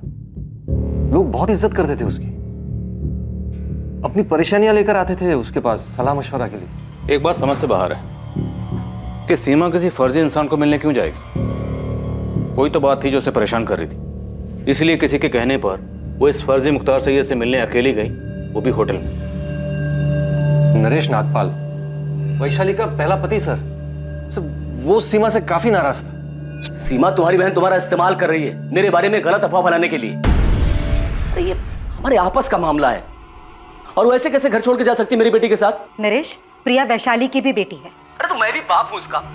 तो मैं मानता हूं कि मैंने उसके ऊपर हाथ उठाया है, लेकिन तुम भी अच्छी तरह से जानती हो कि तुम्हारी बहन कैसी है। वो जैसी भी है, लेकिन तुम्हें कोई हक नहीं है उसे इस तरह मारने का। मुझे अब इसके साथ नहीं जाना, नहीं रह सकती मैं अब और इसके साथ। अरे वैशाली, नरेश ने वादा किया है दोबारा तुम पर हाथ नहीं उठाएगा। अरे अब तो मैं भूल चुकी हूँ दीदी, भूल चुकी हूँ कि पिछले 5 साल में ऐसे वादे इसने मुझसे कितनी बार किए हैं। हाँ, मैं भी भूल चुका हूँ कि प्रिया को घर पे अकेले छोड़ के तुम कितनी बार खैर मदद के साथ बाहर घूमने गई हो। अब मेरा मुंह मत खुलवाना। नरेश बस। वैशाली, तुम दोनों के इस झगड़े का प्रिया पर क्या असर होगा? और इसकी करतूतों का प्रिया पर बड़ा अच्छा असर पड़ेगा ना। ये मुझे प्रिया के सामने मारता है, और अब मैं ऐसे चुपचाप मार खा के नहीं रह सकती दीदी। अरे नहीं रह सकती तो सुधार लो अपनी हरकतें ना। तुम पहले अपनी हरकतें ठीक करो, मैं तुम्हारे साथ नहीं आने वाली, और ये बात तो तय है। सर वैशाली और नरेश का डिवोर्स हुआ नहीं अभी तक, लेकिन वैशाली नरेश के पास जाना नहीं चाहती। नरेश काफी नाराज हुआ था जब सीमा ने फैसला किया था कि वैशाली अब नरेश के पास नहीं जाएगी। सीमा ने यह फैसला लिया। तुम दोनों का जो ये मामला है ना, इसे सुलझाना नामुमकिन है। और जहां तक रही बात साथ रहने की, तो बेहतर ये होगा ना कि तुम दोनों अलग ही रहो। हाँ तो चला जाऊंगा, मुझे कोई शौक नहीं उसके साथ रहने का, लेकिन जाऊंगा तो अपनी बेटी के साथ। तुम लड़ाई लड़ना चाहते हो, लड़ो, लेकिन प्रिया वैशाली के साथ ही रहेगी। तुम्हारा पक्ष कमजोर हो जाएगा नरेश, ये ध्यान रखना।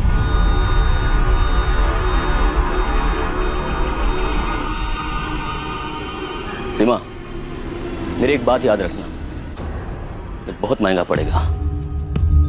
नरेश नागपाल सर वही एक इंसान है जिसको मैं जानता हूँ, जिसने सीमा से नाराजगी जताई थी। हाँ सर।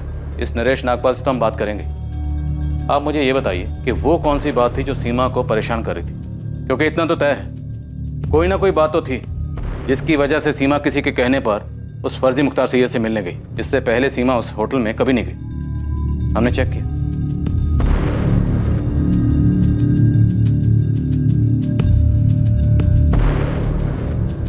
एक जवान आदमी बूढ़े के भेस में सीमा साहू से मिलता है, कहीं ये कोई हिस्ट्री शीट तो नहीं? सर हिस्ट्री शीट इसको तो काफी खंगाला है। पिंटू खबरी ने भी काफी लोगों की तलाशी ली है। इस केस में हिस्ट्री शीटर्स का इस्तेमाल तो नहीं हो सकता, क्योंकि अगर ऐसा होता तो किसी भी तरीके की प्लानिंग की बात हमें जरूर पता चलती है। फिर भी पता करो, हो सकता है कोई पुराना हिस्ट्री शीटर हो। Okay sir. मालती, एक मिनट। जब हमने इस शख्स को सबसे पहले सीसीटीवी फुटेज में देखा था, तब सीमा के बेटे राजेश ने सबसे पहले ये पॉइंट आउट किया था कि इसकी मूछ, दाढ़ी और विग नकली है। ध्यान से देखिए सर, इस आदमी के चेहरे पे दाढ़ी मूछ सब कुछ नकली लग रहा है। सर ये तो कोई ढोंगी है। तो क्या राजेश को पहले से पता था कि असली नहीं, नकली? और जैसा कि हम सोच रहे हैं कि सीमा से कोई परेशान हो गया होगा, तो क्या ये परेशानी सीमा के अपने ही घर में उसके सबसे करीब थी? सीमा का बेटा राजेश, सर उससे पूछताछ करनी चाहिए।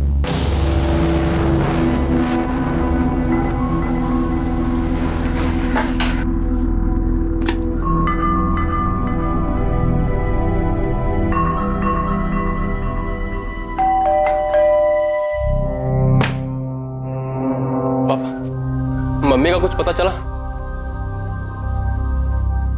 सीमा साहू की मौत हो चुकी थी और उसकी मौत को छुपाने के लिए उसकी डेड बॉडी को दीवार में चुनवा दिया गया।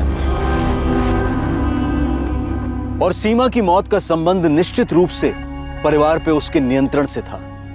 21 मार्च को सीमा साहू को एक ऐसे जाल में फंसाया गया जो सीमा की परेशानियों का अंत करने के झूठे प्रस्ताव के रूप में उसके सामने आया। क्या सीमा की यह परेशानी उसके बेटे राजेश को लेकर थी, या यह परेशानी वैशाली के पहले पति नरेश नागपाल से जुड़ी हुई थी? तूने सीमा को धमकी दी थी नरेश कि उसे बहुत महंगा पड़ेगा। अब बहुत महंगा पड़ेगा कहना मतलब ये थोड़ी है कि मैं उसे मार देता। मार देता? मतलब सीमा मर चुकी है? अब आपको जो समझना है आप समझिए। मैं आपसे पहले ही बता चुका हूं कि मेरा कोई लेना देना नहीं है इस चीज से। पर दर्द है तो सिर्फ इस बात का कि मैंने अपनी बेटी प्रिया को खो दिया, लेकिन उस चीज को मैं मन ही मन पी गया। अब सीमा को मार के या उसे गायब करके मैं कौन सा अपने घाव पे मरहम लगा लेता? वो तो खुद ही हताश थी। हताश? क्यों? अब आपको क्या बताऊं साहब, वैशाली ने क्या हरकत की थी।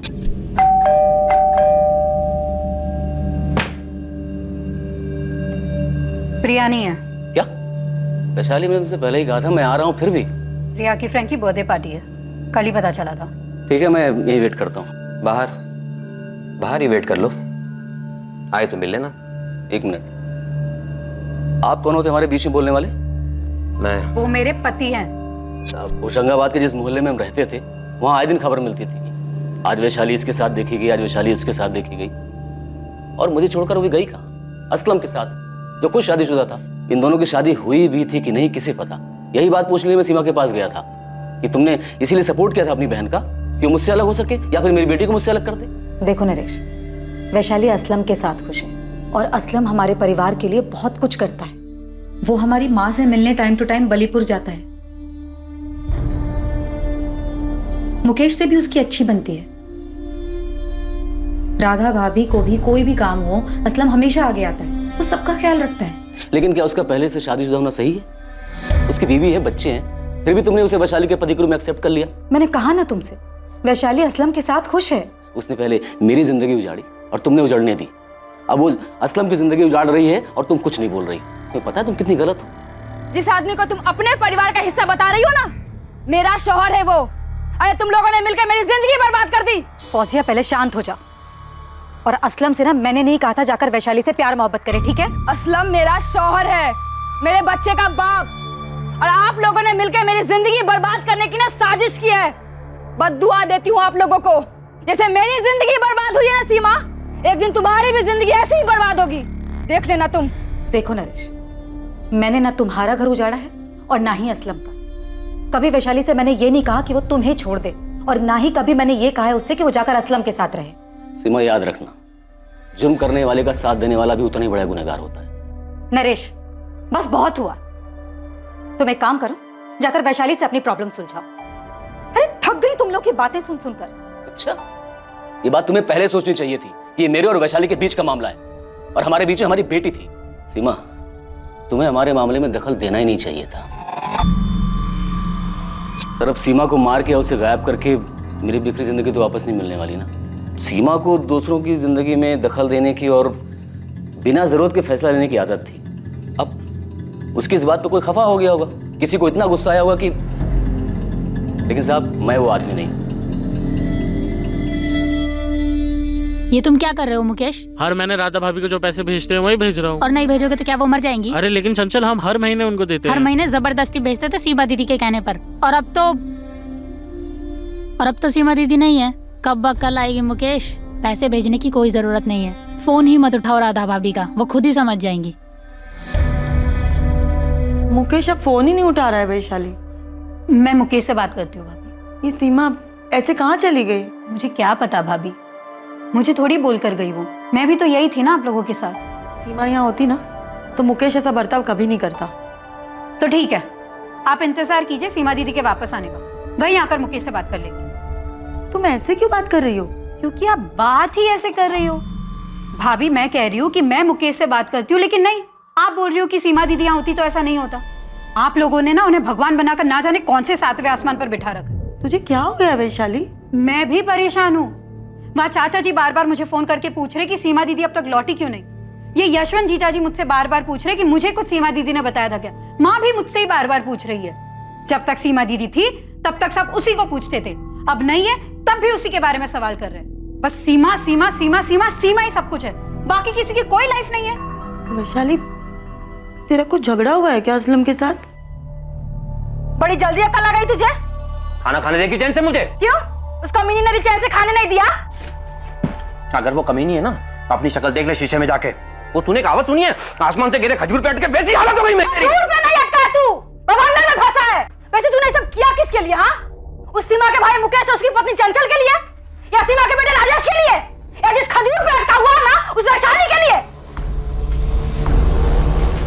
दिशा मिश्रा नाम है लड़की का, आपके बेटे राजेश के साथ कॉलेज में पढ़ती है। मैंने खुद राजेश से साफ साफ पूछा कि उसने कुछ किया है क्या। तो हमें भी आकर बता देती कि राजेश की माँ सीमा को तुम्हारा और राजेश का मिलना जुलना पसंद नहीं है। हाँ, लेकिन मुझे नहीं पता था कि उस वजह से राजेश ने कुछ किया होगा। मैंने तो उससे ऐसे ही पूछ लिया था। यशवंत, इतनी बड़ी बात, ऐसा तो हो ही नहीं सकता कि आपको पता ही ना हो कि आपके बेटे राजेश की इस दिशा को लेके अपनी माँ से लड़ाई चल रही थी। राजेश, पुलिस मुझसे बार बार पूछ रही थी कि तुम्हारी मम्मी किस बात को लेकर परेशान है। मैंने कुछ बताया नहीं उन्हें। पापा? राजेश, सच सच बता दो, सच जानना है मुझे। सर, राजेश अपनी मम्मी के साथ ऐसा कुछ नहीं कर सकता। सर, मैंने पूछा था उसे, उसने बताया मुझे उसने ऐसा कुछ नहीं किया है। अब यही बात हमें आपके बेटे से पूछने दीजिए, लेकिन ये दिशा मिश्रा वाली बात आपको खुद हमें बहुत पहले बतानी चाहिए थी। अब साफ साफ बताइए, क्या आपकी पत्नी सीमा की परेशानी की वजह यही थी?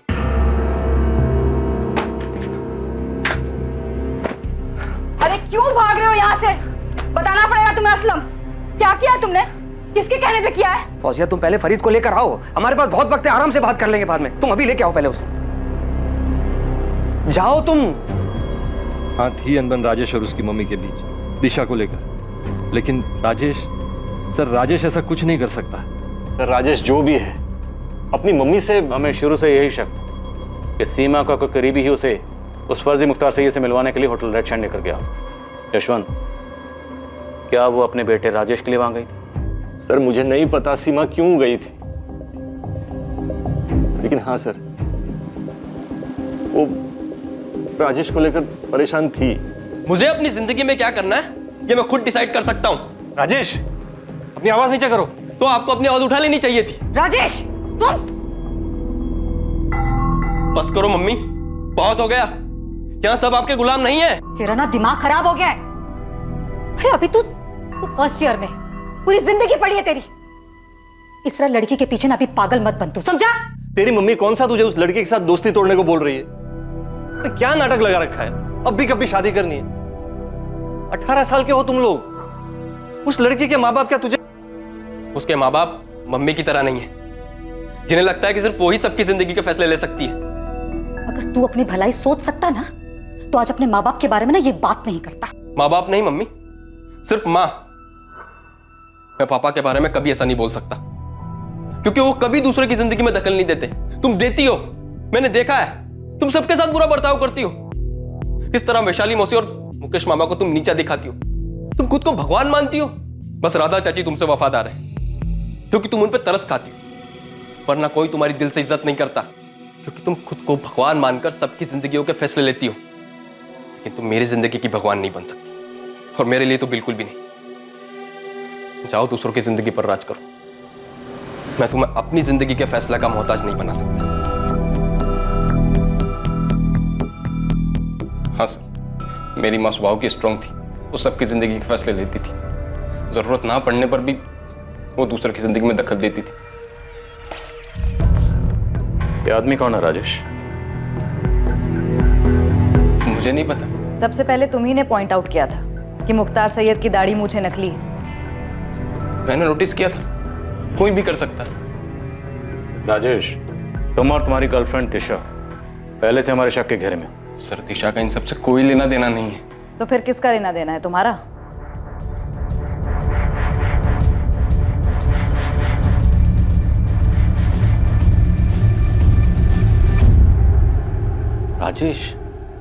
राजेश ने किया ये?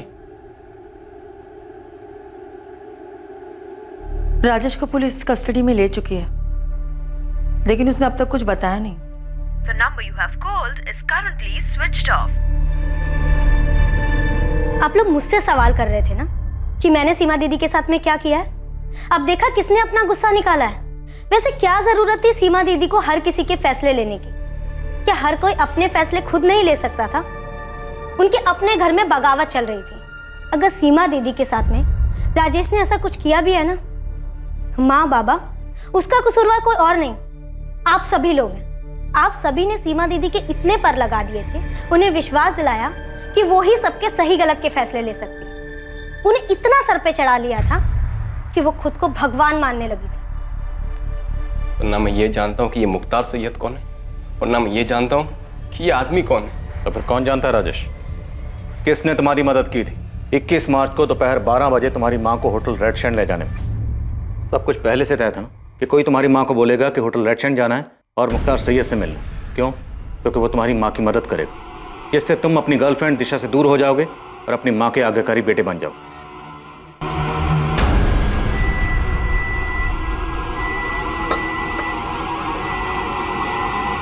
ये जो बुरी ताकतें हैं सीमा, हमें उन पर काबू पाना है। जो तुम्हारे मंसूबे पर बुरी नजर डाल रहे हैं, उन बुरी नजरों को हमें दूर करना है। लो,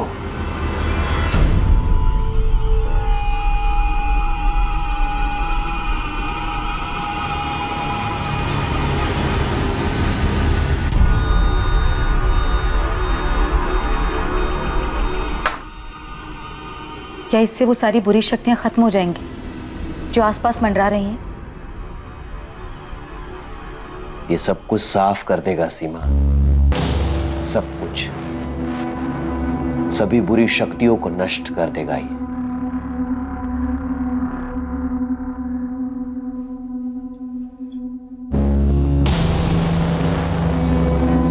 ये तावीज मैं अपने बेटे को दूंगी ना, तो वो इसे कभी नहीं पहनेगा। वो मुझसे नाराज है, वो मेरी बात नहीं मानेगा। उसे लगता है कि मैं उसकी दुश्मन हूं। ये उसे पहनने के लिए मत बोलना, उसके बैग में एक छोटा सा पॉकेट बनाकर उसमें रख देना। ये अपना काम करना शुरू कर देगा और धीरे धीरे वो संभल जाएगा। मेरी किसी ने मदद नहीं की सर, किसी ने भी नहीं। हाँ, मैं बात नहीं कर रहा था मम्मी से, नाराज था मैं उनसे, लेकिन मैंने नहीं मारा उनको। मारा? मतलब हमारा शक सही था? उनकी मौत हो चुकी? सर 2 हफ्तों से ज्यादा हो गए। मम्मी खुद से घर से जाने वालों में से नहीं है। क्यों जाती वो? इतना पावर था उनके पास, सब उनके इशारों पे चलते थे। राजेश, तुम्हारी माँ तुम्हारे परिवार की ताकत थी, जो दूसरों के दुख दर्द में उनका साथ देती थी, दूसरों की मुश्किलों को हल करती थी, दूसरों के फैसले लेती थी। हाँ, हो सकता है कुछ फैसले उन्होंने गलत लिए, और इससे किसी को उनको मारने का हक नहीं मिल जाता। मैंने नहीं मारा अपनी मम्मी को, नहीं मारा है मैंने। हो सकता है मेरी वजह से वो बहुत तकलीफ में थी, मेरी कोई बात बहुत ज्यादा बुरी लगी होगी उन्हें, लेकिन मैं क्यों मारूंगा अपनी मम्मी को? 21 मार्च को होटल रेड शाइन कौन ले गया था उन्हें? घर का ही कोई आदमी था जो तुम्हारी मदद कर रहा था। 21 मार्च को सुबह 8 बजे असलम शेख ने फोन किया था तुम्हारी मम्मी को। तुमने 21 मार्च की सुबह सीमा से बात की, जिस दिन वो लापता हुई। जी जी जी, बात की थी हमने। राजेश, क्या वो आदमी असलम शेख था? मुझे नहीं पता, मैंने नहीं मारा अपनी मम्मी को sir. I really miss her.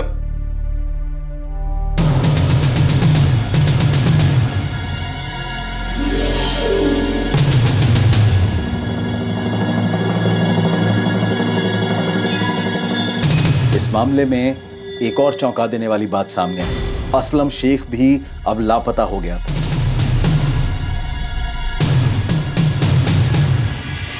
मैं खुद असलम को फोन लगा रही हूँ, कल से उसका फोन बंद आ रहा है। कहाँ भाग गया वो? उधर हम राजेश तक पहुंचते हैं और इधर असलम भाग जाता है। मुझे भी नहीं पता, मैं खुद उस तक पहुंचने की कोशिश कर रही हूँ। उसका छोटा भाई शमशेर भी नहीं जानता कि असलम चला कहाँ गया है। सर आप क्या ढूंढ रहे हैं सर? अंदर के कबाड़ भी खाली है, लगता है दोनों भागे, असलम और फौजिया। कहाँ गए दोनों? सर नहीं पता सर, महबूब नगर में अम्मी अब्बू को भी फोन किया था सर, वहां पे भी नहीं है। देख इतना तो साफ है कि ये सब कुछ असलम का किया जा रहा है। अगर जल्द हाथ नहीं लगा ना बुरा फंसेगा। अब ये बात पूरे परिवार को पता चल चुकी थी कि सीमा के साथ हुई इस वारदात में असलम शेख का ही हाथ था। और उनके लिए और भी चौंकाने वाली बात यह थी कि सीमा का बेटा राजेश खुद एक संदिग्ध था। शायद अपनी मां को फंसाने की साजिश में असलम शेख से मिला हुआ था। सीमा को पहले जाल में फंसाना, फिर उसकी हत्या कर देना, यह साजिश अब साफ होती जा रही थी। लेकिन असलम तक पहुंच पाना और यह साबित कर पाना कि इसमें राजेश का भी हाथ है, अब भी बहुत मुश्किल नजर आ रहा था। क्या सच में राजेश का अपनी मां की हत्या में हाथ था? बड़ी थी वो, तुम सबसे बड़ी। तुम्हारे पापा के गुजर जाने के बाद मैं बिल्कुल टूट गई थी। मुझे खुद समझ में नहीं आ रहा था कि इतनी सारी जिम्मेदारियां मैं कैसे संभालूंगी। तब सीमा ने आगे बढ़कर सब कुछ संभाला था। वो भी कह सकती थी कि उसका अपना परिवार है जिसे उसको संभालना है। ये परेशानियां, ये जिम्मेदारियां उसकी नहीं हैं, पर उसने जो किया सिर्फ तुम लोगों के लिए किया, एक हक के साथ कि ये परिवार उसका है। असलम शेख को हर जगह ढूंढा जा रहा था और सीमा के बेटे राजेश से बार बार कड़ी पूछताछ हो रही थी। लेकिन राजेश अपने बयान से हिलने को तैयार नहीं था। वो ये मानने को तैयार नहीं था कि उसकी मां की हत्या में उसका कोई हाथ है। और सच्चाई भी यही थी कि राजेश का अपनी मां को फंसाने और उसकी हत्या में कोई हाथ नहीं था। सर असलम शेख जहां भी जा सकता है, दोस्त, रिश्तेदार, उन सबके घर के आसपास खबरियों को तैनात कर दिया। और अभी तक उसका कुछ पता नहीं चला? नहीं सर। दिनेश, ऐसे कहाँ गायब हो गया वो? सर मुझे लगता है कि असलम को पता चल गया था कि हम इस केस को सुलझाने के काफी करीब आए। सर, राजेश से 15वीं बार पूछताछ कर चुके हैं। वो अपने बयान पर डटा हुआ है और उसके खिलाफ हमें कोई सबूत भी नहीं मिला है। सर आई फील राजेश इस केस में इन्वॉल्व नहीं है। क्यों? सर इतना तो पक्का हो गया कि असलम शेख इसमें इन्वॉल्व है, लेकिन असलम राजेश के लिए ये सब क्यों करे?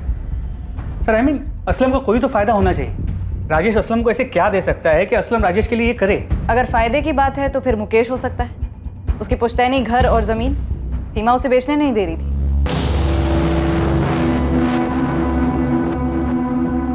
अब इस मुकेश को और कितना तोड़े के सच बोल दे। यहाँ तो जितने भी लोग हमारे शक के दायरे में हैं, सब के सब इतने कॉन्फिडेंट हैं कि इनकी हरकत कभी पकड़ी नहीं जाएगी। मुझे लगता है हमें असलम तक पहुंचना होगा। एक असलम ही है जो हमें मकसद और मास्टरमाइंड के बारे में बता सकता है। एक्सक्यूज मी, पिंटू है। हाँ पिंटू बोल। सर मैं भोजपुर में हूँ। असलम के भाई शमशेर का पीछा कर रहा था कि अगर असलम इन्वॉल्व होगा तो शमशेर कुछ जानता होगा। साहब खजाना हाथ लगाए। क्या हाथ लगाए? मुख्तार सैयद साहब, वो फर्जी आदमी शमशेर का दोस्त निकला। यहाँ पर है, शोएब मिर्जा नाम है उसका। आप जल्दी पहुंचे। एक तरफ पुलिस शोएब मिर्जा को उठाने निकली जो मुख्तार सैयद होने का ढोंग रचा रहा था।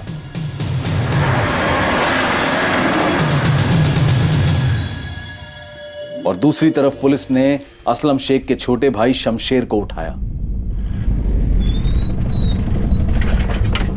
आइए सब, ये वाला सामने वाला घर है।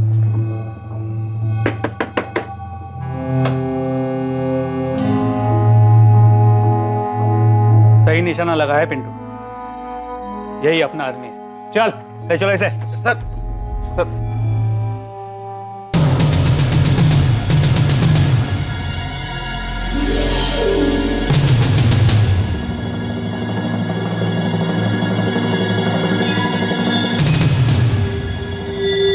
माशाअल्लाह, सही लग रहे हो शोएब। शुक्रिया असलम मियां। मस्त, एकदम मस्त एक्टर हो गया तू। हाथ तोड़ूं या पैर तोड़ूं शमशेर? कुछ मत कीजिए साहब, मैं सब बताता हूँ साहब। मैं तो सिर्फ असलम भाई की मदद की। इस मदद की कोई खास वजह? वजह नहीं पता साहब, लेकिन असलम भाई सीमा दीदी को मारना चाहते थे और सारा प्लान भी असलम भाई ने बनाया और सब कुछ उन्होंने सेट किया साहब। और असलम भाई ने जो जो कहा हमने वही किया साहब। बिल्कुल सही इलाज लेके आया हूँ राजेश के लिए। मैं भी इनमें मानता हूँ, बहुत अच्छे से मानता हूँ। मुझे यकीन है राजेश एक दिन सही रास्ते पे आ जाएगा। अच्छा, तो कब मिल सकती हूँ मैं मुख्तार भाई से? आप आज ही मिल लीजिए। देखिए मैं तो गांव जा रहा हूँ, शमशेर आपको मिल जाएगा, वो आपको पहुंचा देगा। और मुख्तार भाई होटल रेड शाइन में आने वाले हैं लोगों से मिलने के लिए, आप भी चले जाइए। ठीक है। शमशेर, शमशेर जी। 12 बजे पहुंच जाना, सीमा दीदी को बोला है। और गाड़ी कॉलोनी के कॉर्नर पे खड़ी कर देना। किसी भी कीमत पर होटल के अंदर मत जाना, सीसीटीवी कैमरे लगे हैं। उनको कुछ भी बोलना, कहना इंपॉर्टेंट फोन कॉल्स हैं मेरे। ठीक है भाई। जा तैयारी कर।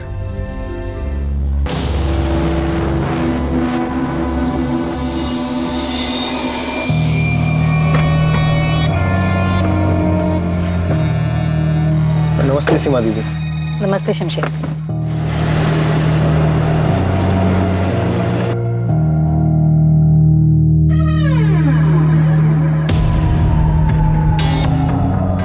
दीदी आप होटल जाकर आ जाइए, मुख्तार भाई रूम नंबर 201 में है। मुझे कुछ कॉल करने ऑर्डर्स के सिलसिले में, तो आप जाकर आ जाइए, मैं यहीं वेट करता हूँ। फिर आपको राधा भाभी क्या ड्रॉप कर दूंगा। ठीक है शमशेर, मैं थोड़ी देर में आती हूँ। अब प्लान के मुताबिक शोएब जो मुख्तार बन के गया था, उसने बेहोशी की दवा पानी में मिला के सीमा दीदी को पिला दी। फिर सीमा दीदी जब गाड़ी में आके बैठी तो उनको तभी से नींद आने लग गई थी साहब।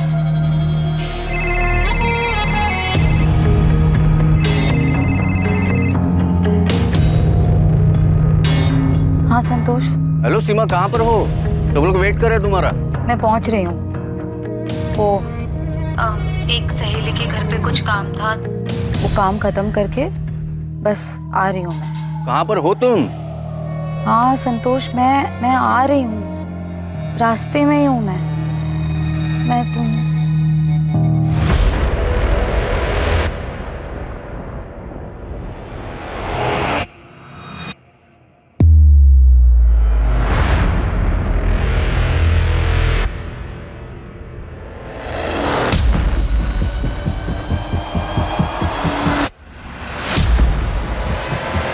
और फिर कहाँ ले जाके मारा?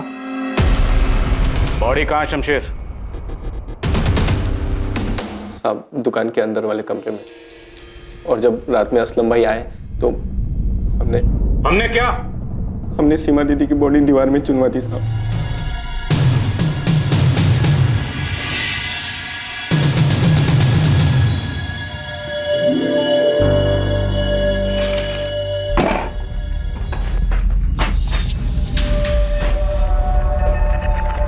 कहाँ?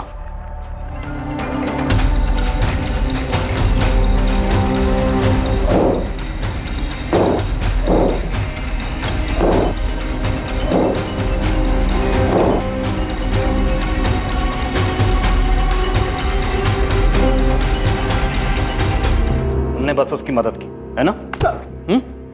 वो मेरा भाई है साहब। लेकिन किस लिए?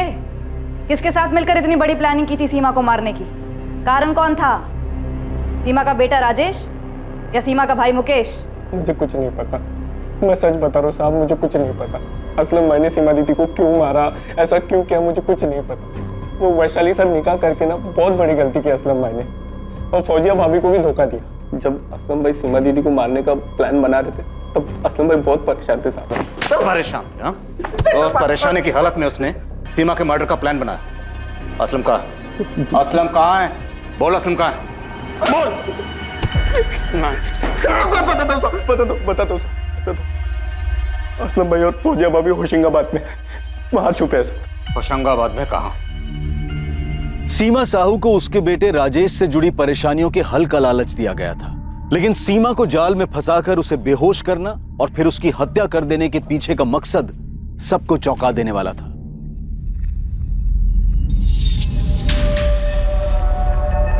सीमा की बॉडी बुरी तरह से डिकम्पोज हो चुकी है। हमें डीएनए मैच करने के लिए टेस्ट करने होंगे आपके बेटे राजेश और सीमा के दोनों भाई बहन मुकेश और वैशाली के साथ।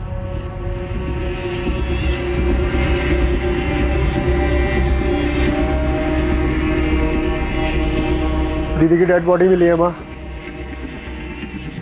उन्होंने मुझे बुलाया डीएनए सैंपल्स के लिए। और वो असलम शेख, वो पकड़ा गया कि नहीं? उन्हें पता चल चुका है कि वो कहाँ छुपा है। सीमा, मेरे बच्चे।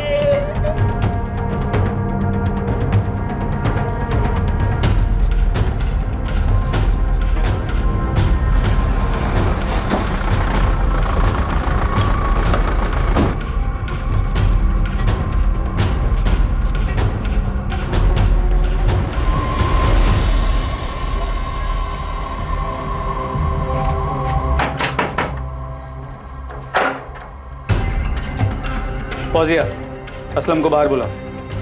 और अगर उसने पीछे से भागने की कोशिश की तो वहां भी हमारे लोग खड़े हैं। हम गोली चलाने से हिचकिचाएंगे नहीं। तेरे छोटे भाई शमशेर को हमने तोड़ा, तेरी दुकान पे काम करने वाले हाशिम को भी तोड़ा, और तेरे उस मुख्तार सैयद उर्फ शोएब मिर्जा को भी। अब तेरी बारी। और इस बार तेरी बीवी वैशाली को यहाँ आके जितना चिल्लाना है चिल्लाने बोल। तेरी चीखें उससे ज्यादा जोर से निकलेंगी। हाँ तो सबसे पहले उसे घसीट के लाइए सर, उसको लगाइए 2-4 थप्पड़ और उसकी ऊंची आवाज को चीखों में बदल दीजिए सर। वैशाली, ये सब तेरा और वैशाली का किया हुआ है? सर मैंने किया नहीं, वैशाली ने मुझसे करवाया। जीना आराम कर दिया था उसने मेरा।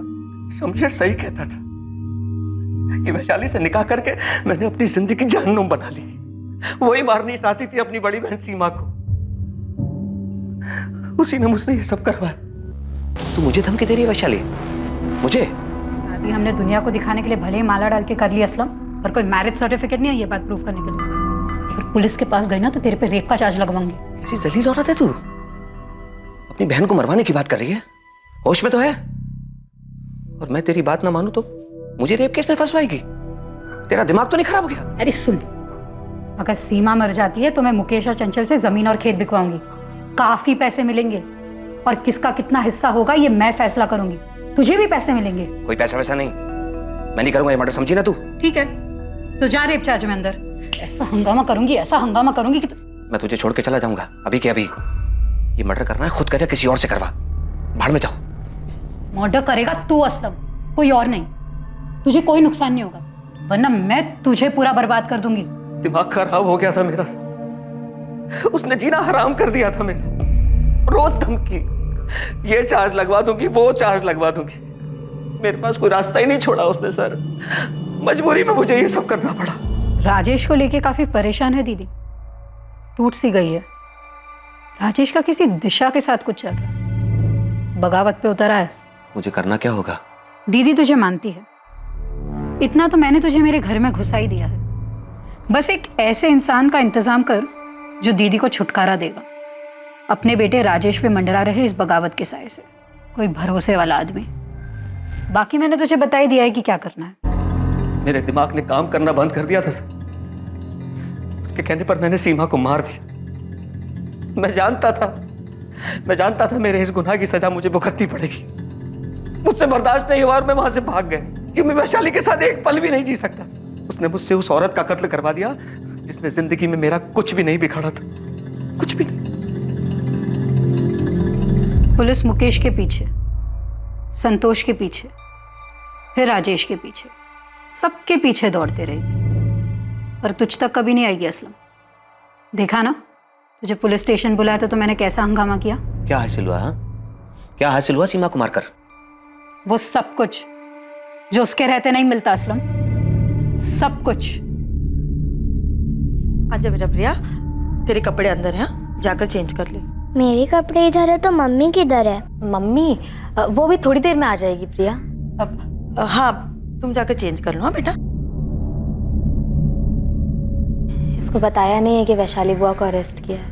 पता नहीं, इसे कैसे बताएंगे? बताना तो पड़ेगा अम्मा।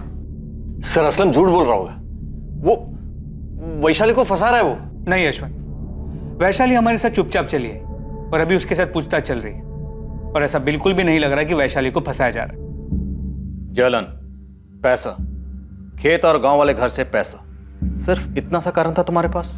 तुम्हें क्या लगा था कि हम सच्चाई तक कभी नहीं पहुंच पाएंगे, सीमा की बॉडी तक नहीं पहुंच पाएंगे? ये बेवकूफ असलम भागता नहीं तो कैसे पहुंचते आप? तो असलम बेवकूफ निकला और तुम शातिर थी, और तुम सिर्फ शातिर थी जुर्म करने के लिए, और शायद घर में तुम्हें कोई पूछता भी नहीं था। इसी बात का तुम्हें गुस्सा था, खेद था, शिकवा था, है ना? हाँ था। तो सीमा को मार के अब सब तुम्हें उसका दर्जा देने लगेंगे, नहीं? दे या ना दे, उसका हुक्म चलना तो बंद हो गया ना, उसका भगवान बनना तो बंद हो गया ना। अब कोई उससे हर बात नहीं पूछेगा। बस इतनी सी प्रॉब्लम थी तुम्हें कि सीमा को सब मानते थे, तुम्हें कोई नहीं पूछता था? इतनी सी नहीं, बहुत ज्यादा प्रॉब्लम थी। मैं उससे सिर्फ 3 साल छोटी थी, कोई बच्ची नहीं हूं मैं। पर घर बेचना हो, खेत बेचना हो, किसको कितना मिलना चाहिए, किसको क्या करना चाहिए, क्या नहीं करना चाहिए, सब सिर्फ और सिर्फ उसी को पूछते थे। वही सारे फैसले लेती थी, वही सब कुछ चलाती थी। तो मार दिया मैंने उसे। लेकिन आपने देख लिया होगा, घर में सबको प्रॉब्लम थी उसके भगवान बन के बैठे रहने से। सब लोग चाहते थे कि सीमा नाम के सरदर्द से बस छुटकारा मिल जाए। हो सकता है तुम्हारे घर में बाकी लोगों को भी सीमा से प्रॉब्लम थी, पर किसी ने उसे मारने के बारे में नहीं सोचा। उसे मारने के बारे में सिर्फ तुमने सोचा। तुम जानती थी कि सीमा अपने बेटे राजेश को लेकर परेशान थी। तुमने उसकी इस कमजोरी का फायदा उठाया, उसे जाल में फंसाया और उसे दर्दनाक मौत दी। हाँ दी, मैंने उसे दर्दनाक मौत दी, क्योंकि मेरे अंदर भी बहुत दर्द था उसकी वजह से। असलम शेख, उसके भाई शमशेर शेख, हाशिम खान और शोएब मिर्जा को सीमा साहू के मर्डर के लिए दफा 302, किडनैपिंग के लिए दफा 364, सबूत मिटाने के लिए दफा 201, क्रिमिनल कॉन्स्पिरेसी के लिए दफा 120B और दफा 34 के तहत गिरफ्तार किया गया। साथ ही साथ सीमा साहू की बहन वैशाली नागपाल को भी सीमा के मर्डर के जुर्म में गिरफ्तार किया गया है। वैशाली की बेटी का ध्यान अब वैशाली की भाभी राधा रखती है। फौजिया ने असलम की वैशाली से दूसरी शादी को स्वीकार कर लिया था। अब वो ये स्वीकार कर रही थी कि असलम की दूसरी बीवी के साथ असलम भी एक अपराधी है। सीमा के बेटे राजेश को यह पछतावा था कि वो अनजाने में अपनी मां के लिए चिंता का कारण बन गया था, जिसे ढाल बनाकर एक जाल बिछाया गया जो सीमा की मौत का कारण बना। सीमा साहू परिवार का वो सदस्य थी जिसके पास सब लोग अपनी परेशानियां लेकर जाते थे, और ऐसा इसलिए नहीं था क्योंकि घर वालों ने उसे परिवार का मुखिया चुना था, बल्कि सब लोग उसके पास इसलिए जाते थे क्योंकि वो एक बहुत ही जिम्मेदार महिला थी, सबकी सुनती थी और अपनी जिम्मेदारी बखूबी निभाती थी, और उसमें वो सारी खूबियां थी जो एक अच्छे मुखिया में होती है। वैशाली जो सीमा की जगह लेना चाहती थी, सारे फैसले खुद करना चाहती थी, क्या वो इस परिवार का नेतृत्व करने में सक्षम थी? क्या वो असल में सीमा की तरह ये जिम्मेदारी संभाल सकती थी? वैशाली की नाराजगी और उसके असंतोष ने न सिर्फ उसको बल्कि उसके पति असलम शेख को भी अपराधी बना दिया। एक मुखिया बनने के लिए या मुखिया होने का दावा करने के लिए एक व्यक्ति को सबके लिए समान रूप से जिम्मेदार होना पड़ता है। और सबसे जरूरी बात यह कि समाज में, परिवार में या जहां भी हम काम करते हैं, वहां हमें जिम्मेदारी खुद अपने कंधों पर लेनी होती है। किसी भी हद तक जाकर किसी को अपने रास्ते से हटाकर उसकी जगह लेने से हम वो इंसान कभी नहीं बन पाते हैं जिसकी जगह हम लेना चाहते हैं। 2 दिसंबर से देखिए क्राइम पेट्रोल सतर्क एक नए समय पर, सोमवार से शुक्रवार रात 10:30 बजे, सिर्फ सोनी टीवी पर। जय हिंद। इस तरह के और भी एपिसोड देखने के लिए हमारे चैनल को सब्सक्राइब करें और बेल आइकन दबाना ना भूलें।